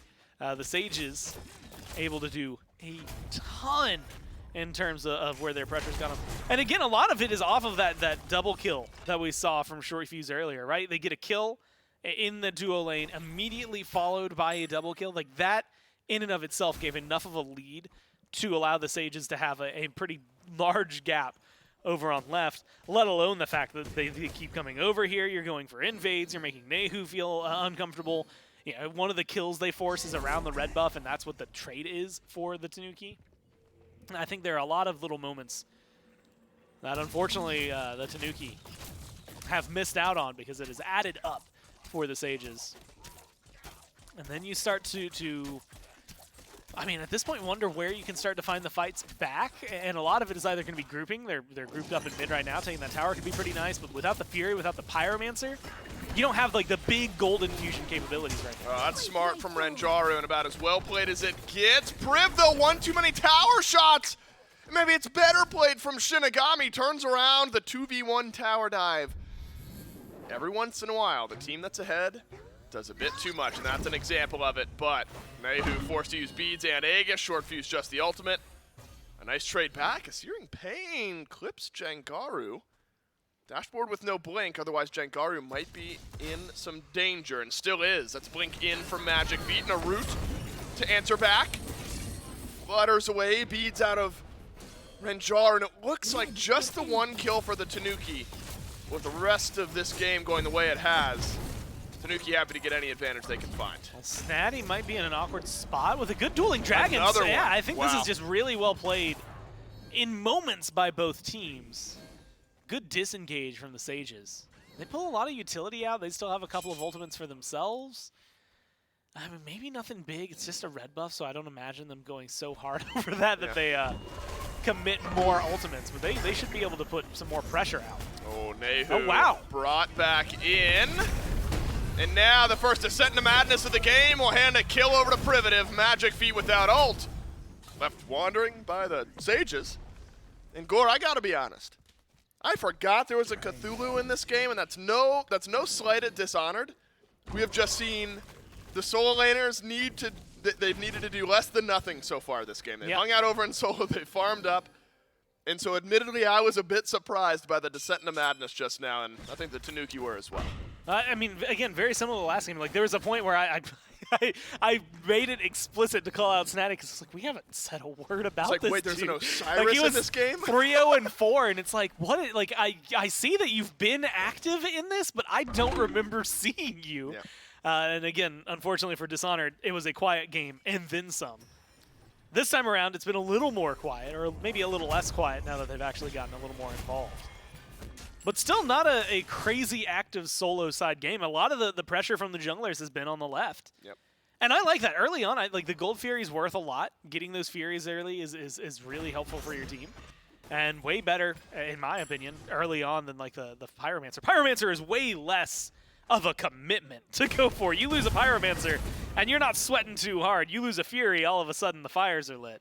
Yep. And so I think that's been the Sages' kind of tackle on this game. Jangaru has just been on it with these dueling dragons. One more hits Snaddy. Remember the beads used by Snaddy just a moment ago to try to steal away the blue buff did not work. So for the next minute and a half, this tier a bit more susceptible to lockdown. And where we've given plenty of props to Shortfuse and the left side of the map for the Sages. I want to give my props to Jangaru. Feels like dueling dragons just connecting right now. He's got the geometry all figured out. And helps the Sages pick up the Pyromancer. You would think Priv is in some danger. Really, it's Nayhoo who's got to end up backing away. And all this time, Shortfuse farming up the left side of the map, stealing away camps. And ulting just now, by the way. It looks like over to purple buff, we'll go the Ratatoskr. Instead, we're gonna fight over in mid. Dishonored will get into the ultimate, and a root from Jangaru sends MagicFeet up to the Palau. Dueling Dragons not ready. MagicFeet back behind the Palau will live. So many low health bars, but none of them cleaned for kills just yet. Shortfuse happy to throw up the hand, say, look, I don't have ult. I used it for the Interceptor a moment ago. I'm going to push down this left side. I want the Sages to go for gold, like, now. Actually, honestly, like 10 seconds ago.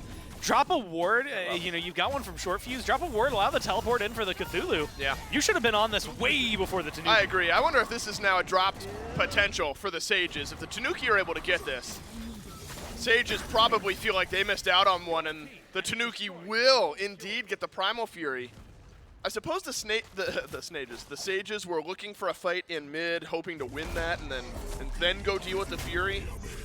Far from game breaking. I do think, you know, if you're going to force a fight, Sages might have been able to just force it around the objective first. Unfortunately, they're not able to do so, and the Tanuki now able to get, they got a Pyromancer earlier, and now their first Fury of the game. An unfortunate choice, I think. Again, Sages, it's small, but it is not a huge maybe deal for them. As you can see, massive level leads. It was for 5 Shortfuse. It was 5, yeah, it ticks over to 4. 4-0-2, I mean, you know, you have to talk about it, and you mentioned it in that last fight, but it was a 4-on-5, I think, in mid. Like, Tanuki, maybe they had one person somewhere else. Shortfuse just hung out on left, Yeah, was stealing left. camps away, farming up the wave, took all that experience. Priv, okay, use the ultimate to counter out the Palau. So that's been that interaction so far. Shortfuse more just to be annoying than anything, dunks down. Dishonored also here. This Dueling Dragons just a bit off. Priv actually pulls Dashboardzd out of the Dragons. You know, Guan, I'm not worried at all for the Sages here in Game 2. A bit shaky over the last couple minutes. The ults that were connecting earlier, you know, the abilities that were hitting earlier, a bit off the mark in the last couple attempted engagements. Now, they're just fine. You know, it has not lost them this lead by any means, but hasn't looked as convincing as the rest of the game did. And I think Nayhoo deserves some props here, where 0-2 on the Raw, has been left to farm alone, pulls a 1-level lead over Jangaru. So the Raw, Searing Pain with some burst damage from the Soul Gem, Soul Reaver after the fact. Could feel good, but you gotta stay alive. Will back away, despite the Ankh being used by Privative. I want to see them play, I don't know, safe and aggressive. It's so weird to say the that. Sages? Yeah, just because I think they have the opportunities around a Fire Giant. Maybe waiting a little bit longer, right? Get those ults back up. A lot of aggression in mid. I got to imagine Shortfuse and Priv, both with 4-level leads. Yeah, you have to Can just go in. to utilize them. Right? I mean, I don't know. And Renjaru's 2 levels ahead. Now this is, you know, there are many reasons why I'm not anywhere near the top of the leaderboards in Smite. One of which is probably my mentality, and that's just, the moment I feel like I've got a slight lead, I want to just run it down. You know, I want to force a fight. But maybe the Sage is smart here, Gore. There's not really much to force a fight over. I mean, I guess you could scrap and pick up a tier 1 in mid and right. I guess at 20 minutes, you're also potentially far ahead enough to pull the Fire Giant after a nice kill. Want to make sure you get it, though. We are going to force a fight. This is what we're waiting for, someone to get caught out. Now the Tanuki have lost their AD carry for 40 seconds. But the call from the Sages is not immediately to FG. It is farm up in mid, farm up in left. Actually send Shortfuse back to base. No, he'll cancel the back. Maybe shove a tier 2. It's almost, look, they're winning, right? So I have to give them the credit. They've got a lot of gold in their pockets. But why, right? Why get that kill and go left? There's nothing on left for you. I mean, the tier 2's nice. Exposing the Phoenix would be big. So if they get this tower, it is ultimately worthwhile. But they have to get a lot with this tower to make it worthwhile. And they at this point, probably need to kill MagicFeet as well, just to make sure that this feels like it's worthwhile. Otherwise, you got a really great kill and didn't do anything really with it. Yeah, it was a bit awkward there for the Sages. Shortfuse will get pulled away. Renjaru left alive. Does get the tier 2 tower. Shiπigami just now respawning. Will make his way back to the left side of the map. So at least something picked up there from the Athenian Sages. There was no Fury. The Pyromancer just now respawned, so still could get that on the fadeaway as well. One lowly minion, but Dishonored tanky enough. That likely means his tier 1 also falls. So a bit after the fact, the Sages are able to drop down some of these structures. A tier 2 and left, a tier 1 and mid. Likely the Pyro. Unless we're actually hovering towards FG. No, maybe the smarter call back to the Pyromancer. I mean, again, at this point, you've got so many level leads. 3 levels. Like, they just got their second relic on the Tanuki for the support. Yeah, right. But you've got 2 levels, 2.5 up for the carry. You've got 3 levels in the jungle. Like, I mean, you know, you've got to utilize this while you can. 22 minutes in.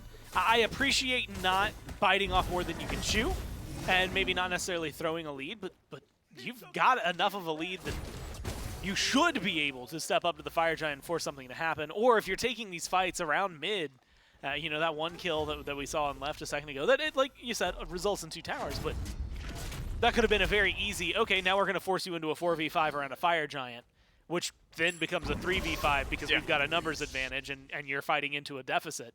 Could have just been a much more strengthened back for the Sages. Wow. And instead, the Tanuki are the ones making the calls. It's a Hail Mary call. I mean, you do have Searing Pain from Nayhoo. You've got the secure, if you can find it. The Fire Giant still leashed. Fire Giant sniped early, but the Yomi Tanuki able to get it anyway, and now it's disaster.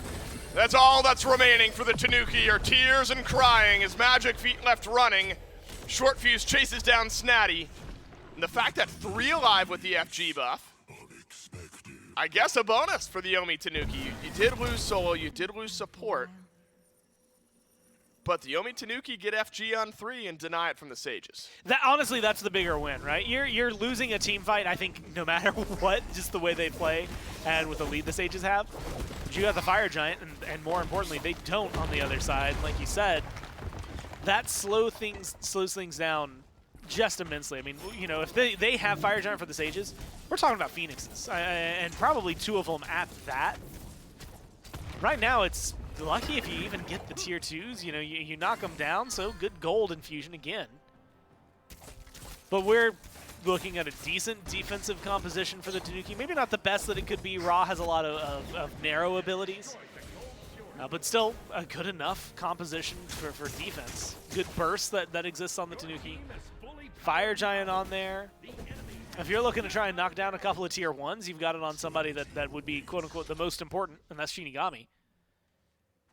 But they're not really grouping up and creating that opportunity with it either. So the Sages, I think, squander their ability to get a Fire Giant faster, earlier, and then just straight up stronger than the Tanuki. But they also put the Tanuki in a spot where getting that Fire Giant isn't necessarily a win. It's a bandage. It just stops the bleeding for a little while. And only a little bit of it at that, because they still have a lot to try and overcome. And tier 1 on right's the closest to going down. It doesn't look like they have any plans on going over there anytime soon. MagicFeet initiates on a Shortfuse. Who will get out. Now, you're right, Core. I mean, it is a bandage for the Yomi Tanuki, but it stopped the XP bleed. Remember, we were talking about 3, 4, 5 level leads for a few of the Athenian Sages earlier in this game. There's still going to be a 3-level lead for Priv over Dashboard. Everyone else now, level 19, just waiting to get to level 20. And so XP officially at a point where it largely doesn't matter outside of support. So that's been a win for the Tanuki here. Now, gold-wise, in a terrible spot. I mean, look at Shortfuse, a full Titan's Bane over MagicFeet right now. Fully 6-slotted is the jungler for the Sages, where the Tanuki jungler is still trying to catch up. There is still, you know, a lot of wind in the sails of the Athenian Sages, but experience no longer one of them. Beads used by Nayhoo. Dashboard pushed back, but that's really the last bit of damage that the Athenian Sages have. Trebuchet will roll its way in as well as we enter the last minute of this Fire Giant power play for the Yomi Tanuki. It looks like the Sage is happy just to go back, reset once more. And honestly, if I'm the Tanuki, I'm thinking, look, we just stepped up. We burned that Fire Giant in the Sage's faces a moment ago. Why not do it again? And that might just bring him back to even. Now gold has gone in the opposite direction. I believe you'll see it in a moment. Where yeah, lost 3,000 gold on this this Fire Giant power play, but has slowed the game down. And when you got a Searing Pain, Gore, anything's possible. If you're looking at it for the Sages, I mean, that's a very easy penalty kill, right? I mean, the power play does not accomplish much other than a tier 1 tower. Yeah, great PK. The Tanuki lost 2 immediately on it, so, you know, the next I don't think the next 10 seconds are going to be the craziest thing. You're really looking forward to, at this point, for the Sages, one good pick, right? MagicFeet has both relics, has the ult, probably not an easy opportunity to kill him, but the Daji, isolated, as long as it's not a 1v1, is going to be in favor of the Sages. Beads are down for Nayhoo, and that could be a huge opening if Priv is able to get the lockdown necessary for the team. Unfortunately, I don't think that that's going to happen. Nayhoo's playing incredibly cautiously. But this is the kind of position I wanted to see like 10 minutes ago. Maybe not 10 total, maybe 8, 7 from the Sages, where it's like you have this lead, play like you have it, control the Fire Giant pit. It's just this time they know the objective is a big deal. And they're playing like that it's the only one that's on the board. And without any towers to go for, with Gold Fury down, Pyro down, it should be the only thing that's on their mind. Nayhoo's build looks a lot nicer for a big Searing Pain. Blink in from Snaddy and a Searing Pain, but it only really catches Dishonored on Dashboardzd. Is an afterthought and a killing spree for Renjaru. May just end this game. Now remember, Dishonored has teleport. And the Yomi Tanuki only have 4 members left standing. A swing in from Privative. And a dash in from MagicFeet. Teleporting in behind is Dishonored. Shortfuse with another. The Athenian Sages have a taste for blood now. And the Ratatoskr at 7:03 adds 8. And a double kill for Shortfuse. And it looks like the Athenian Sages sending us on to game 3. Yeah, look, that one, they just controlled outright. Look, you want to see where that one started to get out of hand? There was a double kill on the duo lane super early in that game. The Sages, again, maybe not playing as aggressive as I would have liked, especially with the lead they had, the level lead they had, more specifically than the gold. But they still got there, and they eat minimal losses on the way. That's nice a four-man fearless! That's a really nice fearless. I should have lost my mind the same way I did for Deathwalker. Similar impact. Yeah, absolutely. Game-changing at both times. No, yeah, I mean, they get ahead really early on. They play like it for a while. It's just that one call in mid that kind of caught me off guard, where it feels like they could have easily gotten a Fire Giant, instead separate. Admittedly, they get a 2,000 gold infusion for their team, so a nice back and boost. Yeah. But then they kind of cede the pressure around the Fire Giant despite really having the advantage. And if they get that first FG, probably 3, 4, 5 minutes less on that game, just because they are able to overwhelm, get into a Phoenix, probably win a fight a little earlier. It's not the end of the world for them. They were still going to win it. It was just, can you win it harder? Yep. It was a well-timed back and buy there from the Sages, which of course Gore pairs nicely with a back and buy with chest and try. Really? I just do push-pull. Well, yeah, same idea. I guess kind of. Well, I'm not doing chest and tries on the same day I'm doing back and buys. It's gonna. Right. Sorry, it's a part of the same program. You had that listed out. I was like, I don't know, dude. I do back and buy and then I go home. Yeah, no, you're right. I started freaking out. That's the right way of doing it. And the Sages, they did it right here in game number 2. One more game. Our first game 3 of the day coming up next.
our sets up until this point have been 2-0 sweeps, but that all changes now in set number 4, where we go the full distance. The Athenian Sages able to bring this one back and tie up the set 1-1 for this matchup here. Remember, one team will move on to the second half of play with a win here. The other one has got to go a little bit more, and neither of these teams want to have to fall down to the lower bracket. The Athenian Sages, this time around, Trelly, really kicking into high gear. Though there are some moments of hesitation, I think Gore highlights it back into a mid-lane fight that wasn't thrown into an immediate fire giant for the Athenian Sages. Right.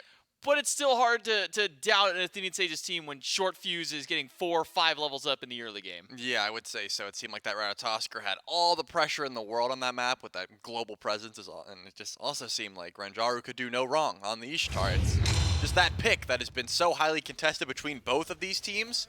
Whoever's been getting the Ishtar has been having some pretty good pressure over in duo lane. Of course, in game number 1, Renjaru was able to get a very early start and still fell behind the Ishtar, but I think just the combo of Shortfuse getting off to a great start and, of course, the duo lane, just Priv and Renjaru looking great, was able to transition into a pretty dominant performance. It took a little bit longer than maybe the casters had thought to get that lead really up and running and transition that into Fire Giants and such, but I think the Sages just playing safe because they realized, if we mess this up, we're done. We're down a set, or a game rather in this case. We do not want to go and just give that up 0-2, so playing it slow and looking for that guaranteed win, which they got. I think something that you kind of brought up on the desk for maybe some concerns for this Tanuki draft was that MagicFeet really didn't have any great targets this game.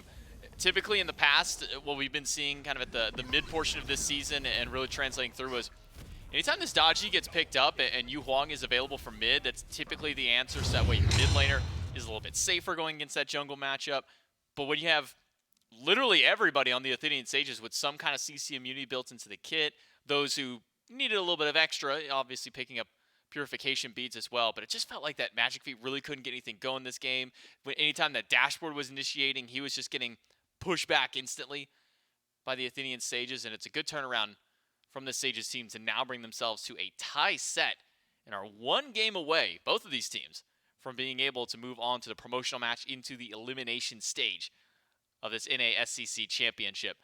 Now, moving into game number 3, Trelly, maybe some adjustments here from the Yomi Tanuki. This is a very all-in style of composition. Tier's going to want to jump into the back line. Right. Dachi's going to want to get to the back. Same thing with the Cabrakan. This is all dive through, but it just didn't feel like there was any kind of real AoE control of any regard for this composition. Yeah, I wasn't a big fan of like 3 of those picks, so I think maybe the Raw played fine. I think Nayhoo positioned well, but it just wasn't exactly what the team needed, and more specifically the Dodgy. I think it's a matchup-oriented pick. Dodgy in the best hands, of course, you can just pick it into anything, but in most cases you need some targets that you can focus out with that pal-out to make the pick worth. So we'll see if the Tanuki still prioritize that pick. We'll see about this Ishtar as well, because it feels like once this Ishtar gets that priority for one of these two squads, it's kind of has been letting this duo lane dominate just a little bit. We jump to the picks and bans, so for game number 2. We'll see if the Ishtar even makes it through. I mean, we saw, I believe, in 1 or 2 sets yesterday where the Ishtar was actually eating a ban in the top 3, just so that way neither team had to deal with the kind of oppressive nature that this hunter has over in that lane. But as of now, haven't seen that just yet. Oh, Actually, no, yeah. I was going to say, like, I had to look. I was looking at the left, and I saw 2, and I went, "Oh, we don't see it there." And I look over to the right. No, there is the Ishtar and Athena banned by the Sages. Yeah, I mean, whenever you have first pick, you don't have to ban it away with the Sages. Like, oh, we're not first pick, immediate first ban, as well as the Athena, another pick that has been pretty dominant this set. And it looks like the Tanuki are going to make one adaptation, and that's taking away the Ratatoskr as well. And Thor is just one of the stronger jungles as well. So all of those picks to me make sense, but what is it the Tanuki are going to prioritize? And because the Athena's gone, the Ymir coming through. It's going to be a smart call, usually just enough to get some pressure in that duo lane, and if you're positioning correctly and using your carpet well, you shouldn't be worried about dying anytime in the early as well. Wouldn't be upset if they end up giving Privative this Maui once again. Had a great performance on it in game number 2. Was able to get pretty far ahead of his enemy support for a little while as well. But it is Ymir first pick for the Yomi Tanuki. Ram on the side of the Sages immediately answered back with the Maui. So the duo lane has now been decided for the Sages. And it kind of feels like Ram is now sliding his way, not into like the top 4 of the Hunters. I think as far as maybe NA is concerned, possibly so. We've been seeing Charybdis a little bit more for the EU scene. But it seems that North America is prioritizing some of this long-range snipes, some of that safety and maybe more importantly, just kind of that time buying when you go up into that ultimate. Yeah, I think that does bring a fair bit of value. Something that the Tanuki could be looking to get. I was going to say, was that Erlang Shen? This is a pick the Sages have banned in the first couple games because they were worried about it for MagicFeet, but let it slide this time around, and the Tanuki are going to pick it up immediately. That's going to bring that early pressure we've been wanting to see from the Tanuki, something that Daji could not bring, and also just great boxing potential throughout. I mean, you're going to be showing up the duo lane early if you want, or you can just sit over in solo, but that does leave open Dishonored's Nike, a pick that I still think probably shouldn't be in this meta, but Sunder has not scared it away, and the Sages are going to go to it once again. Now, we've seen a couple of Sunders picked up to answer to the Nike, but just doesn't seem to have either it doesn't phase the Nikes at that point, or maybe they're just so far behind that the Sunder is just kind of, the icing on top of the cake at that point to make sure to shut this god down. But decent performance so far this weekend from the Nike, so no real complaints from me seeing it picked up, especially for a player like Dishonored, who really has kind of brought this god into his wheelhouse of top picks for himself. Second wave of bans, though, Poseidon and Osiris banned away, at least for the Athenian Sages, and Lancelot and Fenrir now banned by the Yomi Tanuki, which now leaves the option over to the Sages. Whether this Nike goes to solo, still undetermined at the moment. We have seen Schlemmy take it into the jungle, so we'll see if this Nike ends up going to jungle or if it does go to Dishonored. With a Vulcan pick up there, means we'll be waiting until that last pick, Charlie, before we know. Yeah, I don't think I gotta wait, man. Dishonored's not gonna let anyone else take that Nike, but the Hades does have a great matchup into the Nike. If you're able to cancel out that Rend in the solo lane, you're not gonna care too much about the clear and the Ra once again. Like I said, not my least favorite pick in that draft. I just didn't think it had lots of follow-up, or I guess in this case, the Ra was the follow-up. Lots of initiation to set up that Ra. So in this case, you got the Erlang Shen, the Ymir, and even the Hades. So that could work out a little bit better, but anti-heal needs to be on the Sage's mind. What jungler will the Sages go to in this case? I know Shortfuse has been around for a while, and it looks like the Raven is going to be the call. Pretty good to dive Ra, but besides that, just brings an overwhelming amount of safety, decent damage as the game continues, and still could get some extra anti-heal online for that Hades. I think you highlighted best for that solo matchup between the Nike versus the Hades. Not going to be fun for the Nike for the first, 9 or so levels of the game. Maybe if they get some help over there to kind of push the Hades back. But 2 ways to stop out multiple forms of clear, at least out of Nike. Not going to be able to fully channel that Rend, at least if the Hades is playing it well. So solo, could be seeing not a whole lot going on there. Maybe early on through the jungle, though, seeing this Robin get a little bit active early. Do you think that Robin diving onto this Ra is maybe at least the answer for the Athenian Sages to start this one out? Yeah, I think Robin has that ability, but you're up against an Erlang Shen, so there is going to be a lot of early pressure. It's going to be a very fun game number 3. Who's going to be moving on to the second half of the play? Who's going to have to play another one to find out if they make it there? We'll throw it down to game number 3 with Dulcin and Gore. That's right, no elimination on the line here, but promotion absolutely up for grabs as we move into game number 3, and we've now gotten back-to-back games where it's felt like the winning team has just been in control. And so a really, really nice bounce back there in game number 2 from the Athenian Sages. Nayhoo's going to run back the Ra one more time. MagicFeet on the Erlang Shen. You get some taunts in. Snaddy with the Pillars of Agony. Got Dashboardzd with Ymir. I think I echo the desk sentiment here, Gore. Feels like should be some good setup for these Searing Pains later on in the game. Yeah, a lot more than maybe what we got to see last time around. Not only that, but maybe a little less pressure overall on Nayhoo this game. I mean, you still have the Maui to deal with. And the Raven is going to be a whole different beast to tackle, but the Rat was just always there, it felt like. Shortfuse was constantly showing up, constantly causing trouble. A lot of good CC between that and the Maui. That just made it awkward to be Nayhoo. Forcing ults out all the time, things like that. The Maui's still there and can cause a lot of trouble as Dashboardzd is learning, again. But the Raven might be, it could either be a breath of fresh air, just because of slightly less pressure, might be able to apply the same amount of pressure. The big downside is that ults onto Raven most of the time should not be at least a killing blow, since they can just be immune. What do you think the freshest air you've ever had a breath of was? What do you think? Probably you gotta imagine up on a mountain, right, immediately. Yeah. So there was when I was in Germany, we went to a mountain in Austria. Oh, it sounds beautiful already. Because we took a boat across this lake, go up the mountain. That might be the freshest air. that I've It had. doesn't really sit with you. Yeah, I think any of the Or mountains. like the Christmas tree farms that I went to in like North Carolina. Those always have really good My fresh family air. used to do that a lot. We would go to a Christmas tree farm, like it's like 2 hours away from where we live here in Georgia, up to the mountains and like, Yeah. cut down trees. It was always a really whole- fun. It was a whole day activity. It was great. I've got a third option here. Okay. Canadian side of Niagara Falls. Oh, that sounds great. I've Those also are been also to Niagara really Falls, good. but I was a little kid, and so I can't vouch for the freshness. That's why you need some family in Buffalo. That's right. As it turns out, that helps. It's real close. And the sports teams, well, the Bills are really good. And Sabres are doing way better now than they were in November. That's right. The Wings also fantastic up there.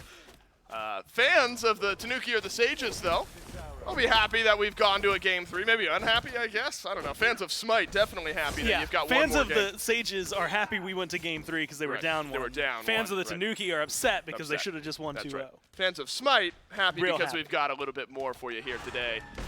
And it's what you expect, I think, the number 2 versus the number 3 matchup. Teams taking games off one another.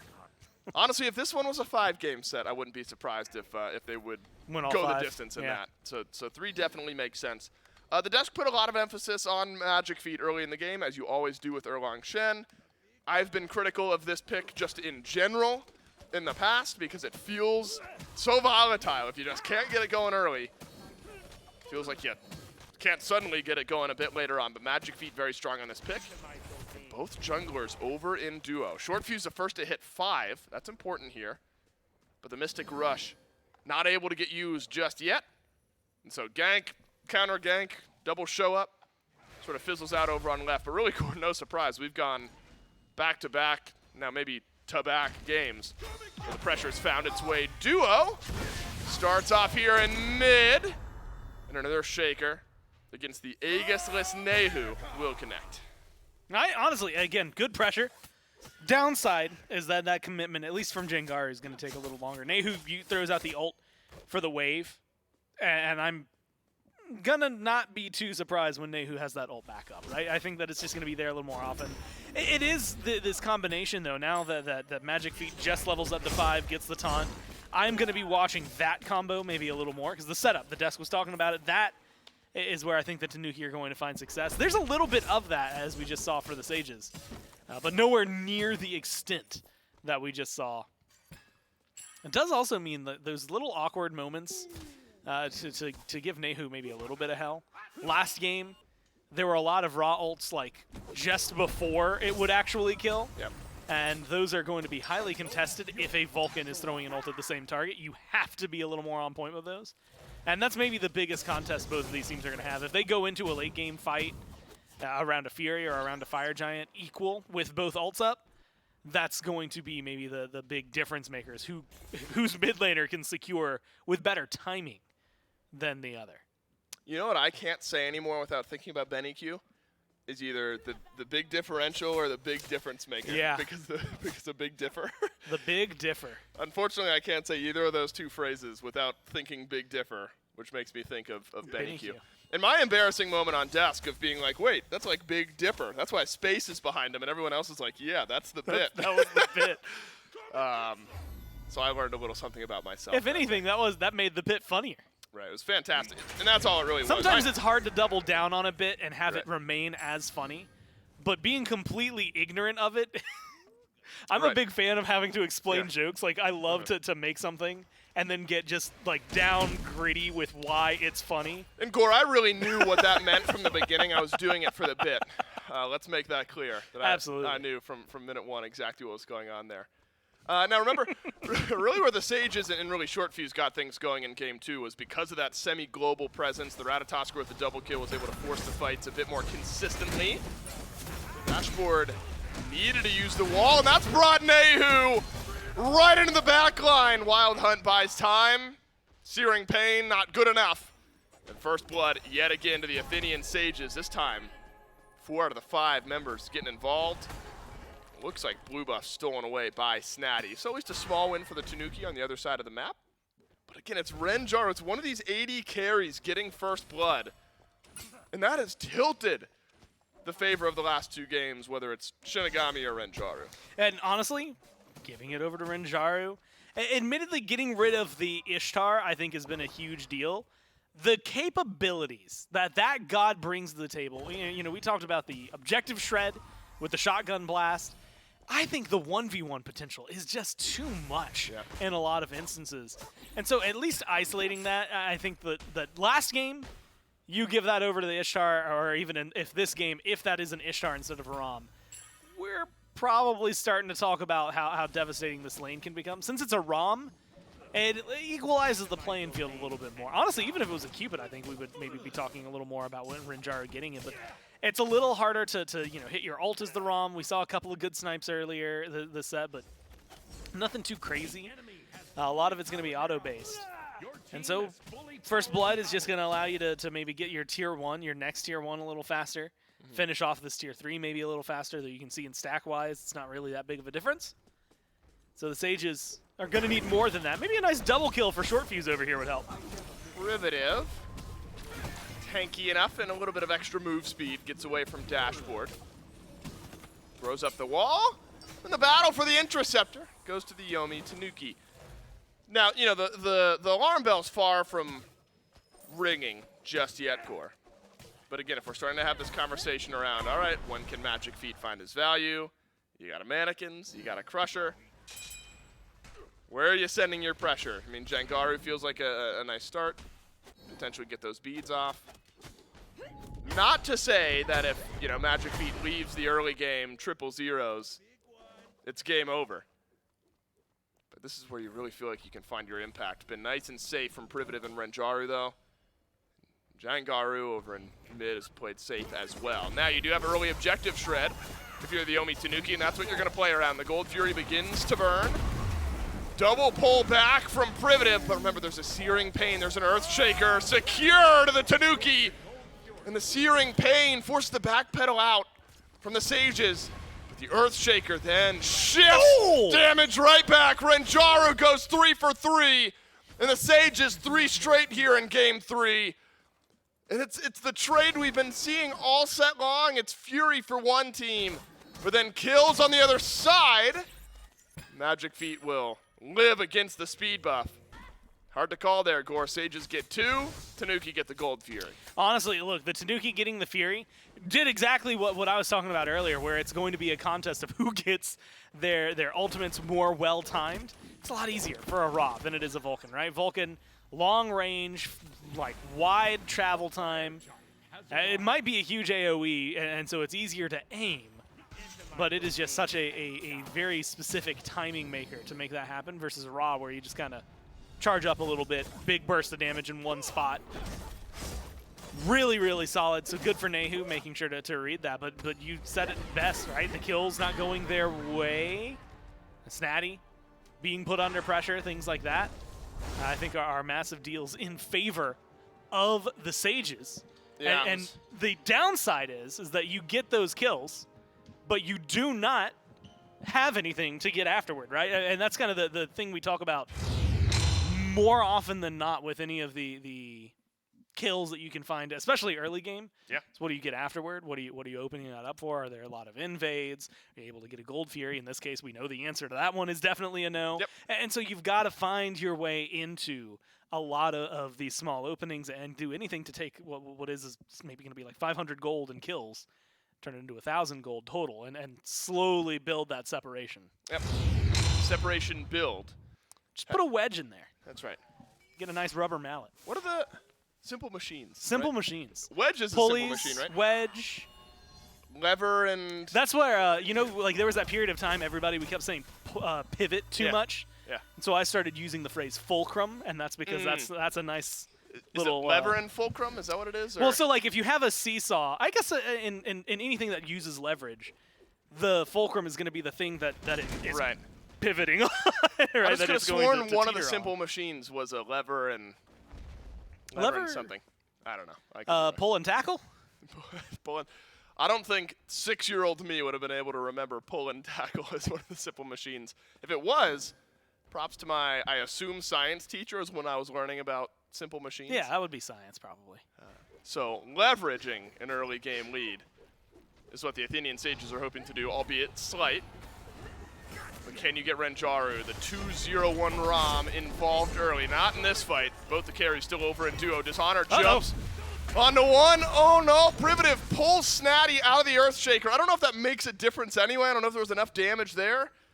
But a bit of a miscue from the Sages. I know they just got out of the pause. I'm hitting the pause button again. We're having a conversation after that. right. I'm saying, hey man, look, I love you. You're a fantastic support player.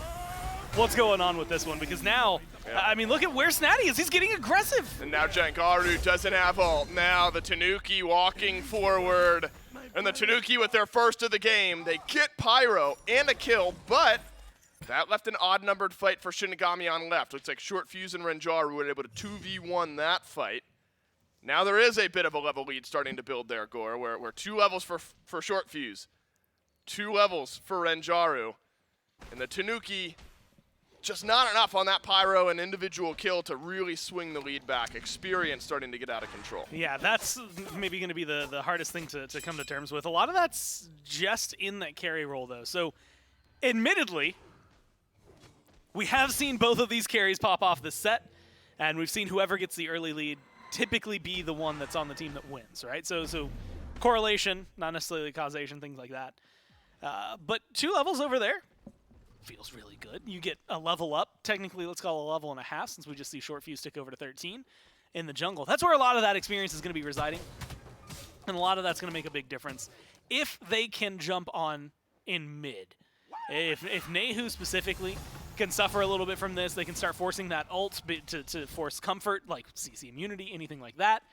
I think the Sages are going to have a much easier time around, let's say, the Oni Fury that's going to be spawning in about 15 seconds. That is where I want the Sages to try and kind of flex the muscles that they've been working out here for the last 13 minutes. Back and buys, chest and tries. Back and buys, chest and tries. Legs. It's legs for them this time Yeah, around. You get to a game 3, it's a leg day. You have to. Can't skip it. Well, you can skip game 3 sometimes. Shouldn't be skipping leg day, though. That's There was when I sprained my ankle, that was the weirdest workout month in the world. I felt sad for you, but I just could not do legs. You couldn't, which is a dream, but also no, it ideal really as well. it messed up the with balance. the flow. Yeah. Yeah, that's right. The flow, your brain and your week for sure. Especially because Ooh, big damage on a Priv. And this game really does hang in the balance here, Gore. The balance not only of your week and your mind, but the balance as far as things stabilizing. You're still looking at experience leads. That's really it for the Sages right now, and maybe that culminates with an Oni Fury fight. the balance say that is pivoting on the fulcrum of this teeter-totter between these That's two right. teams. The bait and switch, or whatever the other. I forgot what the bait and tackle or something. Pull and tackle? Pull and tackle. I was so close, man. Goodness, I almost had it. But we've seen a few individual fights really springboard teams in the last couple games. Hasn't quite done so here in the 15-minute mark. Sorry, the bait and switch and the pull and tackle are very different things. They sure are. But I think bait and tackle's a fishing thing, which is where my brain That's a good connection. Honestly, I think pull and tackle is used on boats. Mm-hmm. Like sailboats. It could be. I should probably know. I should know. My parents have a sailboat. My granddad used to sail all the time. My dad got it. Like they got it at an auction.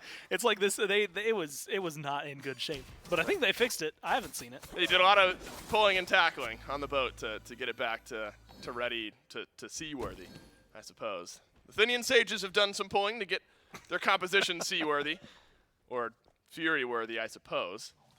But again, I still worry about these experience leads, because the gold, as we saw a few moments ago, not as ridiculous as it has been at the 15-minute mark in the last couple games, but can the 2 extra levels for Shortfuse really be there? Can the 2 extra levels for Renjaru make that big of a difference? That said, Snaddy, 1 level lead over Dishonored. We haven't seen the Hades get wildly involved in like a big fight just yet. And as we so often see, Gore, even in the Wild West, that is the North American SEC, Game 3, albeit not an elimination Game 3, but a promotion Game 3, tends to slow down a little bit, a little less risky from both teams. Yeah, and it's for good reason, right? Like you said, it's so much easier of a path if you don't lose here, if you can just qualify in, get yourselves into the Final Four, guaranteed, without risk of losing at least immediately. Because if you think about it this way, you are going from this bracket, especially from a win here, into another double Elim 4-team bracket, right? You're playing through the same thing that you just did, but it's going to be way better for you just in the sense that you get the reset button, right? If you're one of the teams that's already waiting in that elimination match / promo match, you are, one set from a loss. Right. Then you get 2 more invigorated, right back into you. You feel reinvigorated. You kind of open that up. That's going to be a big Sunday conversation. I guess end of tomorrow as well. But if you're right here, right now, while you still technically have both of your losses that you can kind of lean on, you need Close. to be able to or you would like to win this one to make sure it's as easy as possible. Well, so not only close, but that actually did hit from Nayhoo, but Yeah, it was Aegis Aegis. used by Jangaru. And I'll admit, there's not a slight at MagicFeet. I think that's the first blink-in, taunt aggression I've seen from Erlang Shen so far this game. The opportunities have been fleeting a bit, maybe. And actually, it's not that far behind in damage from what Shortfuse has done. Has just desperately been trying to farm up and keep pace. Does get Aegis off Jangaru, so slightly less safe Vulcan. There's still, a win for MagicFeet. Did have to use the blink. You'll get that back about 30 seconds ahead when Jangaru gets the Aegis into the back pocket. So glad to see some aggression, but despite the farming from MagicFeet, the level gap has doubled since we last talked about experience. It's 4 levels in the lead as Shortfuse. Sages now pull the Pyromancer. An ult out of Snaddy. Not followed up on, just forces the jump away from Shortfuse. Instead, now it's an Oni Fury pull from the Yomi Tanuki. Privative here. Jangaru rotating in from mid. I'm not sure the Earthshaker is going to be on time, and the Oni Fury awaits a searing pain, and it's used and confirmed by the Yomi Tanuki. But now Dishonored with a double jump in has set up wonderfully. Nayhoo dodges the final snipe. Can't dodge the rend quite as easily. The Sages, again, they lose the Fury, but they win the fight handedly. And look, Dishonored's a little low. They're going to have to deal with that. Rush Fire Giant. You got 30 seconds in a 5v3. Why are 4 of you not on the FG right this second? I mean, that is the freest objective of your life. It makes this 1,000 gold lead that it has been nothing such a massive deal for you. And they're slowly getting over there. They still have time. They're just taking way too long. I mean, you're giving technically opportunities for Snaddy to step up, Dashboardzd to step up. This is not a fight they win in any form or fashion. If there's a Tanuki, it's still a Fire Giant that should be for the Sages. I don't know. It's just taking too long for my taste. I mean, you can pull it now, and you will have burn. Jangaru should be getting Earthshaker back. Remember, Nayhoo, pretty speedy. He'll get that passive up. He'll zoom on over here. Definitely not going to be in time to use the Searing Pain, especially if Jangaru gets his ultimate back, but it's now been delayed. Snaddy with the Pillars of Agony sends the Sages right back, but Dashboardzd and Dishonored scrapping on the front of the Fire Giant pit. Leaves the Tanuki support in shambles. Shippigami has pulled one back though. Privative with another big Maui pull. Sends this fight headed back the other direction. It was slow from the Sages, and the Tanuki have had time to steady themselves, fight back in, and Nayhoo and Otto are 2 away from another kill on this Raw. Really the first of the game, and a massive fight for the Tanuki. They get 4 for 2. I mean, at that point, Jangaru is also just lucky they were able to walk out of there. And it's probably not an easy Fire Giant. You could probably get it if you're the Tanuki here, but it would definitely be a heavy commit. Snaddy has some healing. Nayhoo has healing. I think you pull. I mean, if we're calling for Dashboard's the on the Sages, way. I think you're going for it. I think if you're calling for the Sages to pull it a moment ago when they went 2 for none, I think when you go 4 for 1, the Tanuki should feel comfortable pulling this one out. They're going to have Dashboardzd here to tank it up. Yeah. The Tanuki, they pull massively ahead now on the back end of that fight. I was for sure the Sages were just going to take this game over. Not the case. That is good team fighting from the Yomi Tanuki. And everything has been working against the Tanuki as far as fights go. They had 1 kill.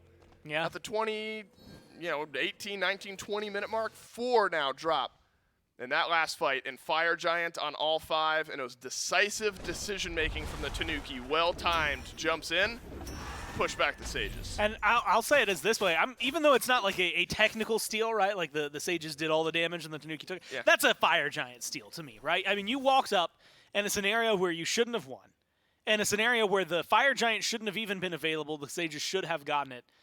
They just did not pull the trigger. The shot call came in too slow.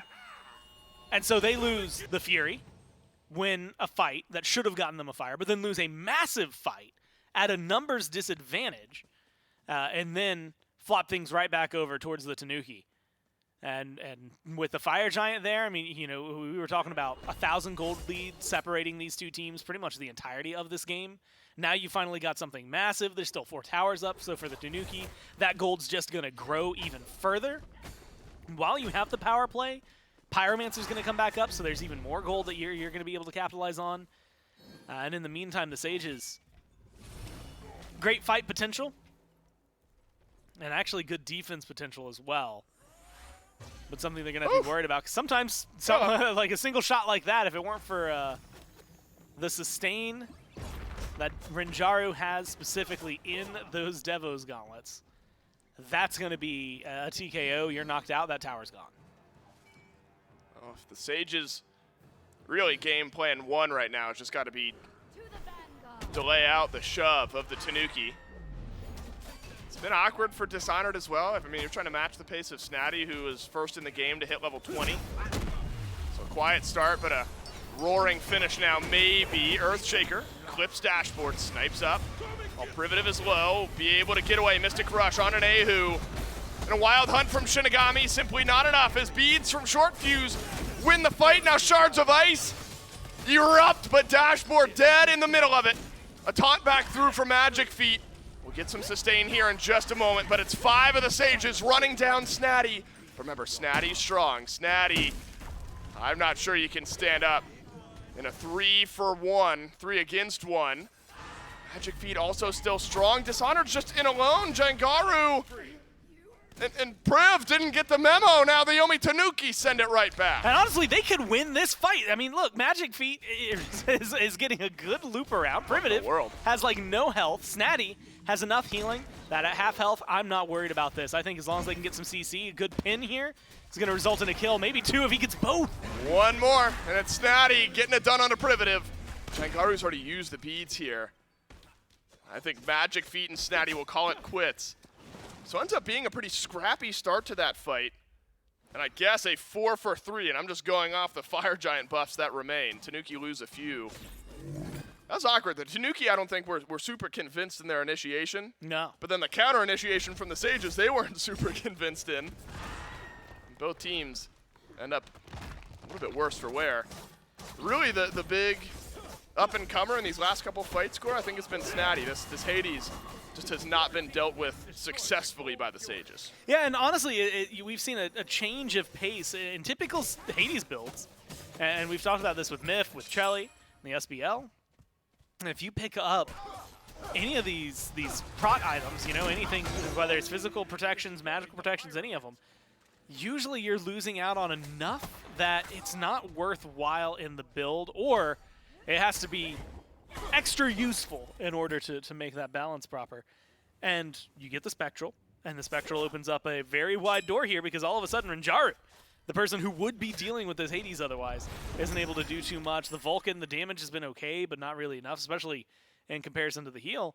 And you had mentioned it, I think the best highlight for it is over there on the left, in that experience camp on the far, far left of the map. Dishonored goes in, Snaddy's in a position where if Jangaru and Privative go in with Dishonored, Snaddy dies. But Snaddy gets a big fear onto the camp plus Dishonored, and then heals from 1/3 HP to almost full. And all of a sudden, it becomes a fight that the Tanuki are in charge of. And it's little things like that that the Sages are going to have to deal with, not just the build and trying to control Snaddy specifically. I think positioning-wise and play-wise, together, you're going to have to be making a little more snap calls like that. Yep. And either Dishonored went in when everyone was saying no, or other people didn't get in when the call was to go in. Whatever it was, someone wasn't on the same page, and that's what caused them to lose the last Fire Giant. That's what I think they need to be worried about going into this one. Especially, I mean, it's not a massive, massive gold lead, but it's enough that at 26, 27 minutes, you're going to feel it. Could be the fight. Dishonored jumped on. That's your tanky solo laner that just evaporates under the eyes of the Yomi Tanuki. Now Privative left swinging away. And again, this could be an opportunity for the Tanuki to be decisive. Fire Giant stands. They will not immediately pull it. You're right, Gore. I mean, Spectral for Snaddy should shrug off a bit of the crit damage from Renjaru. Looks like a big crit item to finish that build as well. Also Tainted Amulet, so you're going to get a little extra burst healing with some of those abilities as well. Look at the Hades, look how aggressive, and look at the Sages in reply to simply Snaddy walking forward, the Sages walking away, and the Yomi Tanuki picking up the FG buff on all 5. It's a clean fight for them, and they managed to not only use the raw ult early in the fight, but they had it back, didn't have to use it for the secure, so a massive, I would say, win for them in order to keep things rolling. Already got, well, now the Trebuchet's dead, but the tier 2 tower on left is already gone. Tier 2 on right shouldn't be too hard to knock down. It's still a pre-30, and with how fast, or sorry, I should say balanced these two teams have been, Phoenixes are just such a difficult thing to try and break open. These towers are going to be easy. They're going to have 3 full minutes to go for a Phoenix. Defenses are good with the ult from the Maui available, with the ult from Jangaru available. Jangaru just being the Vulcan in general. Sages have a lot of opportunity for defense. And I think that's going to be the tough shell to crack right now for the Tanuki, is just getting to that point where you can break down a Phoenix pre-30 minutes. I feel like a lot of the Phoenixes we've seen drop this set have been off of like picks elsewhere on the map, and then it's just a lopsided fight in. Yeah. We've maybe seen 1 full base siege in the last 3 games of play. Now, you know, if we're throwing a life raft here to the Sages, and we're saying, okay, if you can delay out this game, you know, experience, you know, we're there. Nobody's going over level 20. Support's not that far apart. We'll say blanket experience doesn't matter at this point. Gold's still very important. The gold like 9K, we've seen bigger turnarounds. You know, at this point, you're far enough in your builds that there is an advantage, a big one for the Yomi Tanuki with those last completed 6 slotted items. But a couple tier 2s in the 6 slot. You know, if the Sages simply just play the fight better, they absolutely are not so far behind that you know, the 1 full completed item of difference is going to run them off the map. That power potions, things like that, of course, have to be looked at. And I'll gladly shout it out. Look, MagicFeet did next to nothing early in this game. We saw 1 9 turns blessing in the first like 12 or 13 minutes. However, has actually been pretty active for the Yomi Tanuki down the stretch here. The 9 turns blessings have looked good. The pins have set up for some damage. I think, Gore, though, you got to look at, you know, there's some Aegises on board and the ability to shrug off a big Earthshaker or a Searing Pain. One of those 2 ultimates, 2 abilities might just be what opens the floodgates on a fight if it hits the carries. And so far, Nayhoo has been doing that a lot more often than we've seen out of the other side. The island already gone for Maui. Could have been good setup or peel or pull. And so that is maybe something that Tanuki can capitalize on. I'm keeping my eyes on Nayhoo. I think Nayhoo has been the one to get these going, and it's been spot-on ults from deep down. You also had to give a little bit of a shout-out. MagicFeet can get a good taunt. That's going to be what they need. He hit 2? Yeah, it's both carries. It's Jangaru and Renjaru who get hit by the Searing Pain. Neither use their Aegis. And the Yomi Tanuki will waltz on in, and they'll take left side bird. Snaddy on a rampage. And the Yomi Tanuki thank their mid laner. They bow to their pompous King Ra in mid. And they thank him for the double Searing Pain, and that added a lot to that damage number. There was no fight after the fact, but life made much easier under the Phoenix. I also want to apologize. That was like the weakest impression I've done so far. Yeah, but it was a quick one, you know, quick in and out. We're about to fight again. The timing was perfect there, Gore. Shortfuse in alone into the back line as Nayhoo dodges out the snipes, and no kills for the Athenian Sages on the dive into the back. Nobody has their ultimates left. It'll be a mid-lane bird crumbling. Jangaru, Renjaru, Dishonored will not yet have to defend the Titan. Surprising, honestly. I mean, look, this is going to be the more secure option. Wow. They're not even going to go for the Phoenix. I mean, you have the numbers advantage. Nayhoo's You don't have low. ult. Yeah, everyone's feeling a little more wonky. It is the safe call. I think, in best terms, and I'm going to steal the phrase from Mifflin, they are not panic ending. They're not just ending for the sake of ending and trying to make sure that the game stops. Yeah. But they are, unfortunately, now in a position where the Sages, I mean, like you said, can still technically fight back into this. Way harder now than it was a couple of minutes ago. When the Phoenixes are there and you're talking about fighting back, that's one thing. Now, you've got 2 waves of fire minions to deal with. One of them's going to be closer to the FG, but one's on the other side of the planet, it feels like. And your ults are going to come up, but you're feeling the pain in gold. You're going to feel it in vision on the map. You're going to feel it in presence around the FG itself. The kills being so close is honestly misleading with the amount of control that the Tanuki are going to have over this. With the burn, the more, at least speedier, secure that they have, I think the Sages are going to struggle to make this one happen the way they want. But if you focus too hard as the Tanuki on the objective, you suddenly start to find yourself in a conversation where the Sages are able to fight back in, pick you apart because you're too focused on FG. So it might be something as simple as that. If Dishonored doesn't have leave, that's a kill. And that might just be game. So little plays, little moments, little interactions, especially here in the jungle, could break this game for the Sages, could make the game. Although, admittedly, if they get even if they get the Fire Giant, they're going to have a lot of work to do afterward to make sure that they could win this.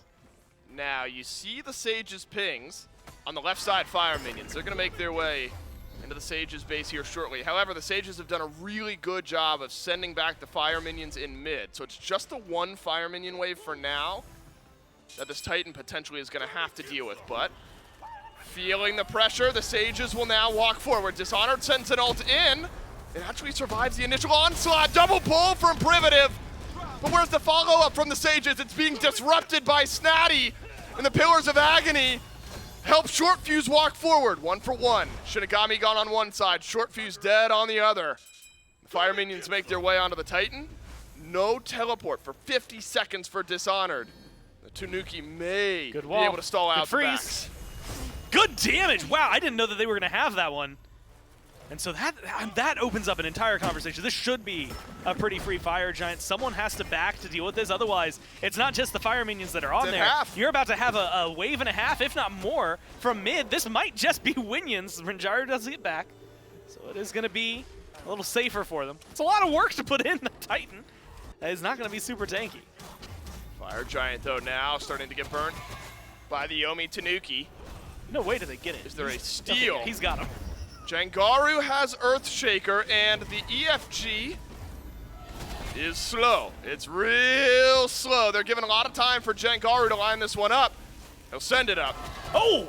And it will clip Snaddy, not the Fire Giant, though. And is this actually a drop now from the Yomi Tanuki?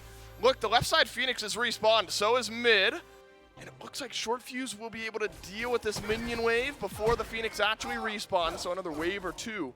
Rolling down mid. Titan, super low. But the Phoenix is respawning, so kind of the net gain. Heal up. It's going to heal up a bit, and the net gain and map state actually might free up the Sages to compete with this Fire Giant a little bit better. Yeah, so all those things I was talking about and how they were just massive leverage for the Tanuki over the last, 3-4 minutes, those are gone. They have 1 wave of fire minions that are very helpful, but all the things that otherwise were massive for them, they've kind of squandered here. I mean, that weird Fire Giant dance they just did where they just took a lot of damage and didn't kill it. An interesting choice, didn't even try to. And Nayhoo had ult. I think they could have secured it way better than what you would have seen from the Sages. Maybe just not wanting to risk it, but still 11,000 gold, still nice. But you had 2 kills. I mean, you were up 5-3. Just an unfortunate scenario. Now it feels weird to pull. Your Phoenix is officially safe if you're the Sages. Oh, MagicFeet brought back by the island. Big slow out from Dishonored. MagicFeet, an early taunt in. Searing Pain helps out with some damage onto Jangaru, and Snaddy getting it done, but not done enough. Doesn't finish off the kill as Renjaru is able to trade out. And can this Ram now join the back line of the fight? Watch out, it's a double push from Dishonored. And Renjaru with full HP has a triple. You left the Ram alive for far too long, and the Sages pick up 4. They do drop 3 in trade. And now we're left in the worst spot that you can imagine. No one's doing anything. With Dishonored full health, this could be an enhanced Fire Giant, and you get it on exactly who you need. 30 seconds out, I do not care about anybody else on the Sages. No, Renjaru is the one that needs this buff, Shippigami. and that is all that really matters. As long as they can get Shippigami it. wandering in. The Fire Giant Getting down to close. No half ults. HP. No ults for anyone. It's a coin flip. It's a skill check. Rend is out. And it's an up and over. Shippigami uses the beads. Renjaru still on the enhanced Go Fire in. Giant. can Walks get it. forward, and the Sages get the EFG. It's an attempt, but a swing and a miss from Shippigami. And so a 4 for 3. An EFG on 2 for the Athenian Sages gold lead core.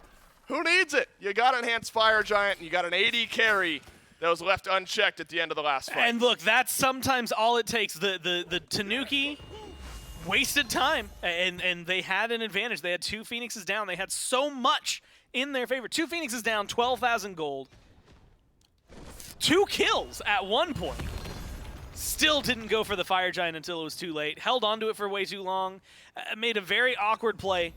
And to the point where it was up against things that I was saying were not as clean for the Sages, where they weren't making the snap decisions. Things that should have been theirs weren't because they took too long to make the decision. And now, unfortunately for them, the Sages are more in this game than they had been, right? It was a tier 1 in mid that finally fell down. Tier 2's still standing all around for the Tanuki. But you've got an enhanced Fire Giant. You've got it on the carry. Gold Fury's right there. That's an easy thing to fall back to. If you're the Sages here, this is going to be a massive, massive pickup. I mean, you're talking 4,500 gold just in towers. Bump that up to about 6K with the Fury. I mean, at this point, it's actually been scaling for a while, almost 40 minutes in. So that Gold Fury is going to be worth a very, very hefty amount. And with Renjaru having this, with the setup they have, I mean, a good pull from Privative to get people out of the Phoenix. Renjaru able to very successfully ignore backdoor protections because of the EFG. This could be a very, very simple push for the Sages. Could also stay complicated, right? It is still very difficult to get under the Phoenix in a 5v5, even with the backdoor protections stripped, with only 2 of you having the buff. That is going to be the thing that makes it a little more difficult for the Phoenixes themselves to be an easy target. It's just been an awkward game for the Tanuki at points, an awkward game for the Sages. Game simplifies a bit, though, now. Who can abase Sieges? Phoenixes heal up as much as they're going to for the Sages. Titan back to full HP. Crazy considering, 5 minutes ago the Titan was 2 minion waves away from dying on the Sages side of the map. Privative has been pivotal with these island pulls. Feels like it's caught out a couple squishier members of the Tanuki a few times in a row now. Looks like the Sages. And you do have to balance. Technically, yes, you have the EFG, but it's on Dishonored, it's on Renjaru. That is an advantage, but your entire team isn't amplified enough to just throw caution to the wind and walk forward. It's like, Gora, it really seems like we're going to at least go one more FG here with 55 seconds left on the buff. So, you're looking for, around this next Fire Giant, one, do either of the 2 mid laners feel comfortable sending out their ultimates for poke to set up a fight, or do you think that we're saving it for objective secure? I suppose that depends on positioning. Can MagicFeet or Shortfuse find the backline better than one another? There's lots of little mind games at play going into the next Fire Giant. At least one of those I can answer outright. Nayhoo is going to be way more comfortable throwing out their ult for poke than Jangaru. Jangaru is going to have to wait a much longer period of time before that ult comes off cooldown. It is further out. It is harder to confirm poke. And so if I'm the Sages, if I'm Jangaru, that ult is not leaving unless it is killing an objective with the other team around. If I'm Nayhoo, I can throw it out all the time. I mean, it is a very short cooldown. It's shorter now with the build that they have. Admittedly, not a heavy amount of cooldown in this for Nayhoo, but you're still talking about one of the shortest, if not maybe the shortest, sans like a Stinger that gets picked up, things like that. Ultimates that just baseline in the game. And so Nayhoo's going to have several capabilities. And you can see, because it's down to 60 seconds already. Right. Not factoring in some of the cooldown reduction that you're going to get from the build. Most of it's going to be in the starter item. And so you're less than a minute on every as well, single though. ult that you have. Yeah, so you are going to be able to very often throw it out for poke, have massive damage on it, and get it back in time for an FG fight to matter. Yeah, I wonder, though, because look, the Sage is now realizing that 2 members of the Tanuki are on left. Yeah, the Fire Giant's not up, but we can force to fight now. Book of the Dead is reserved for the dead, and Snaddy is dead now. With a minute left on the cooldown, the Sages find an important pick, and I love the decision-making there. You see 2 members of the Tanuki on left. They're thinking you're going to wait for the Fire Giant to spawn. They say there's nothing up for them to grab yet. It's an overextension from Snaddy, a massive fumble from the Yomi Tanuki. Yeah. But is there drama still left? There is still a searing pain. No, there's not, as Nayhoo uses it on the left. Can someone else find a steal? Can the Sages be forced back once more? And actually no commitment onto the enhanced Fire Giant instead. The Sages looking for a 5v4 fight. Earthshaker down once more, and so is Dashboard, and the Sages suddenly with a 2-man advantage. Yeah, look, that Fire Giant's yours. Any calls, any slow play that we saw in game number 2 is just forgiven because of that, because whatever the last 9 to like 15 minutes has been, the Tanuki have just not played the lead, and so much to the point where this is something, while close and well played, I think, from Nayhoo right there. Yeah, it was sneaky. Something that the Sages should not have been able to fight back into, and now Man. 70 seconds without MagicFeet, so 40 without Dashboard. You're for the Tanuki, you're going back on this, you're watching this VOD going to 29 minutes, and trying to figure out where things went wrong. I got to admit, Gore, it is honestly hyper unfortunate when you get these big dramatic build-ups and then somebody gets caught out and the game just ends because of a 4v5. Now it's stumbled into a 5v3. 10 seconds on Dashboard. I'm not sure the Ymir is going to make much of a difference throughout the rest of this game. Searing Pain, no good from Nayhoo. That would have been a last-ditch effort to whittle down Jangaru. Did have beads and Aegis, if need be. And for the first time in 43 minutes, the base of the Yomi Tanuki officially broken. Now you're going to have MagicFeet in 25. You can't lose any more of your team members under this left side Phoenix, but Nayhoo pulled forward, saved by the Phoenix. And a wall from Dashboard keeps Privative up in the air and backed away. They're lucky, honestly, that Phoenix isn't already burned, but they don't have too much to work with. MagicFeet's back in 10, so you need an advantage if you're the Sages to really open this up again. Couple snipes connecting on a Nayhoo. Dashboard lived. Not for much longer. Nayhoo hits the snipe. Goodbye, Shippigami, and the dual lane of the Tanuki is gone. And now it's all the carries, the squishies of the Yomi Tanuki, except for the AD carry.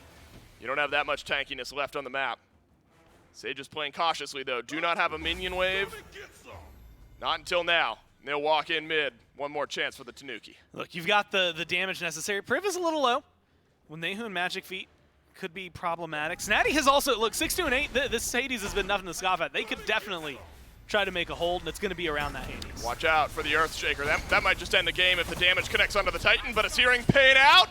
And Shortfuse shoved back once more. My goodness. MagicFeet erupts. Oh no, but the Earthshaker hits no one. But watch Renjaru deal the damage. And he's got it all for the Titan. The Athenian Sages keep their base alive. 2 Phoenixes down.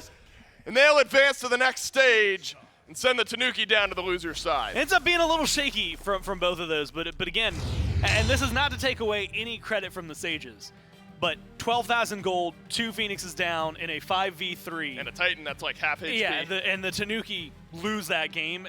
You definitely have to imagine they had it. It's a marvelous throw and then a brilliant catch by the Sages to make sure that continues to go in their favor. I mean, you had a almost insurmountable lead. And unfortunately, now the Sages are the one that get to topple you. And we always talk about how good their team fight is. They got to show that in the last few minutes. Crazy game 3. We only had one game 3 today, and the game 3 itself goes 45 or so minutes. Congrats to the Sages moving on to the next round of the SCC North American Championship. Tanuki not out of it yet, but backs against the wall now. Can't afford to drop another. What a fun game 3 it was. That's it for Gore and I. We'll go back to the desk to break it down. Yeah, that's right. The Athenian Sages move on into the next stage of play. The Yomi Tanuki are going to have to play just a little bit longer to see if they can make it to that same stage with the Athenian Sages. They're going to have to get to the Shibalba Storm in order to get that. We'll talk more on those later on, though. Let's talk about this game here, Charlie, because first 30 or so minutes of the game this is all Yomi Tanuki. 2 Phoenixes down, pushing for Fire Giant, but pushing for that Fire Giant around that 33 or so minute mark seemed to have been the downfall for the Tanuki. They're up 4 versus 2. Yeah. Don't take fire, don't get the kills, and from then the Sages rally back, and it's all downhill for the Tanuki. I think it was a bit of back and forth throughout, but you're right. The Tanuki, they had their lead. They were going for Fire Giant, and Gore highlights it perfectly. The 5 versus 3, when just Renjaru goes back to defend the Titan when it's 1 HP, and then it's just 2 versus 4 on Fire Giant. And for some reason, instead of either committing to the Fire Giant or the more obvious play, just running down Jangaru and saying, hey, if we kill the Vulcan, EFG is free, they kind of just bounced around back and forth and never decided to commit to anything, which then let the Sages group up fully. And after that, it did not look good. It was just throw after throw, it seemed, and the Sages were able, a good catch, as Gore said, and they were able to dominate once they got their lead back. I think the entirety of this team deserves a shout out, but Jangaru on this Vulcan definitely kept the hopes alive, and Renjaru on the Rama. Once you get a Rama to this late in the game, it just seemed like was free casting in some of these engagements. Had some good snipes up in the ultimate as well, able to get a few kills there, but man, it really just does feel like it came around to that fight at the Fire Giant that really did swing the momentum back for the Athenian Sages, gave them a little bit more wind under their sails to try and fight back in, because remember, it's like 12,000 gold deficit Sages right at that point. And usually when you get to like 30, 35 minutes, that gold doesn't matter quite as much as it did if it was like 20 or 25 minutes into the game. Everybody's starting to get towards that full build stage. But even still, the indecisiveness of the Yomi Tanuki of, do we commit to the fire? Do we commit to the kills? Something that'll definitely need to be worked on by the Tanuki as the weekend continues to go through. Now, again, the Yomi Tanuki are not out of the tournament. They still have another chance to play in their bracket to make it to that second stage of play, but the Athenian Sages will be the second team to join now with the Eldritch Hounds, who have made it to that second stage of play here with a great turnaround in game number 3. I think this could be a very hotly contested set, or at least second stage of play for these guys if they're still playing up that same level. Hounds have been looking really clean. Sages, a little bit back and forth so far. I haven't really been given that decisive, yeah, this is like the clear-cut number 2. Still goes to show that even though, you know, coming into this one as the 2 and 3, that's 2 through 5 position that we saw, that where some teams are 3 and 2, some are 2 and 3, just means that just about anybody can move on into that next round of play. We'll take a look at the bracket so you can see exactly kind of what we've been rambling on a little bit about for quote-unquote next stage of play. Athenian Sages, with their win here, now await one more from their group in order to go into what will be classified as Group C at the end of it. That will be with either the Yomi Tanuki or the Shibalba Storm, who after their rematch, you know, earlier on in the week, Yomi Tanuki completely ran over the Storm. It wasn't particularly a close matchup. So let's see if the Shibalba Storm got that fight back in them after their win over Blubber Bottoms to try and maybe reclaim a spot and kind of find an upset of the Yomi Tanuki to move up along in play. But we also have another group. We talked about the Eldritch Hounds, who have already made their way through in Group A, and now they await the winner of the Callan Wardens and We Pull Up. And Charlie, this is now the second time that we've seen an SOC team, and I believe both times kind of the lower of the seeded ones, who were able to make their way to this kind of last chance matchup in this bracket. We Pull Up, the SOC representative for NA, the SOC2 representative, I should say, facing off against the Callan Wardens tomorrow. That'll be, I believe, our very first match of the day on match number 9 there to see who's going to join the Eldritch Hounds to move into the third group. Yeah, and it's going to be an exciting one. I think, as you said, the Hounds definitely have that first seed just locked in. There is no one so far this tournament that has shown me that they can even contest the Hounds. However, the Sages are looking real solid, but the Tanuki definitely had that opportunity to snatch up that second place as well. They had it a few times this game and dropped it, and excited to see the conclusion of We Pull Up and the Wardens later on. So all those teams essentially fighting for second place as far as I'm concerned. The Sages still should be happy about this win. Being able to bounce back like that is not easy. Yeah, I think it kind of brings up, you know, a question, a dynamic we talked about during the EU, which was what is the gap between first compared to the gap first and second between the gap in 2 and 3 or 2 and the rest of them. I think is mainly going to kind of be the question that we have as the groups go on, is how wide is that gap still between the Eldritch Hounds and everybody else in NA versus, well, we already saw what second and third can go. That one's going to a full best of 3. So we'll get to see which of those teams at least gets to have their chance to maybe face off against the Eldritch Hounds and see just how narrow or how wide that gap may still be. Expectations high for the remainder of the week, and we still got 7 more sets to determine which 2 North American teams are to be joining for the SWC group stage. But that's all that we have for today. On behalf of myself, Trelly, Cast Production, everyone behind the scenes, thanks for watching, and we'll see you at 11 a.m. tomorrow.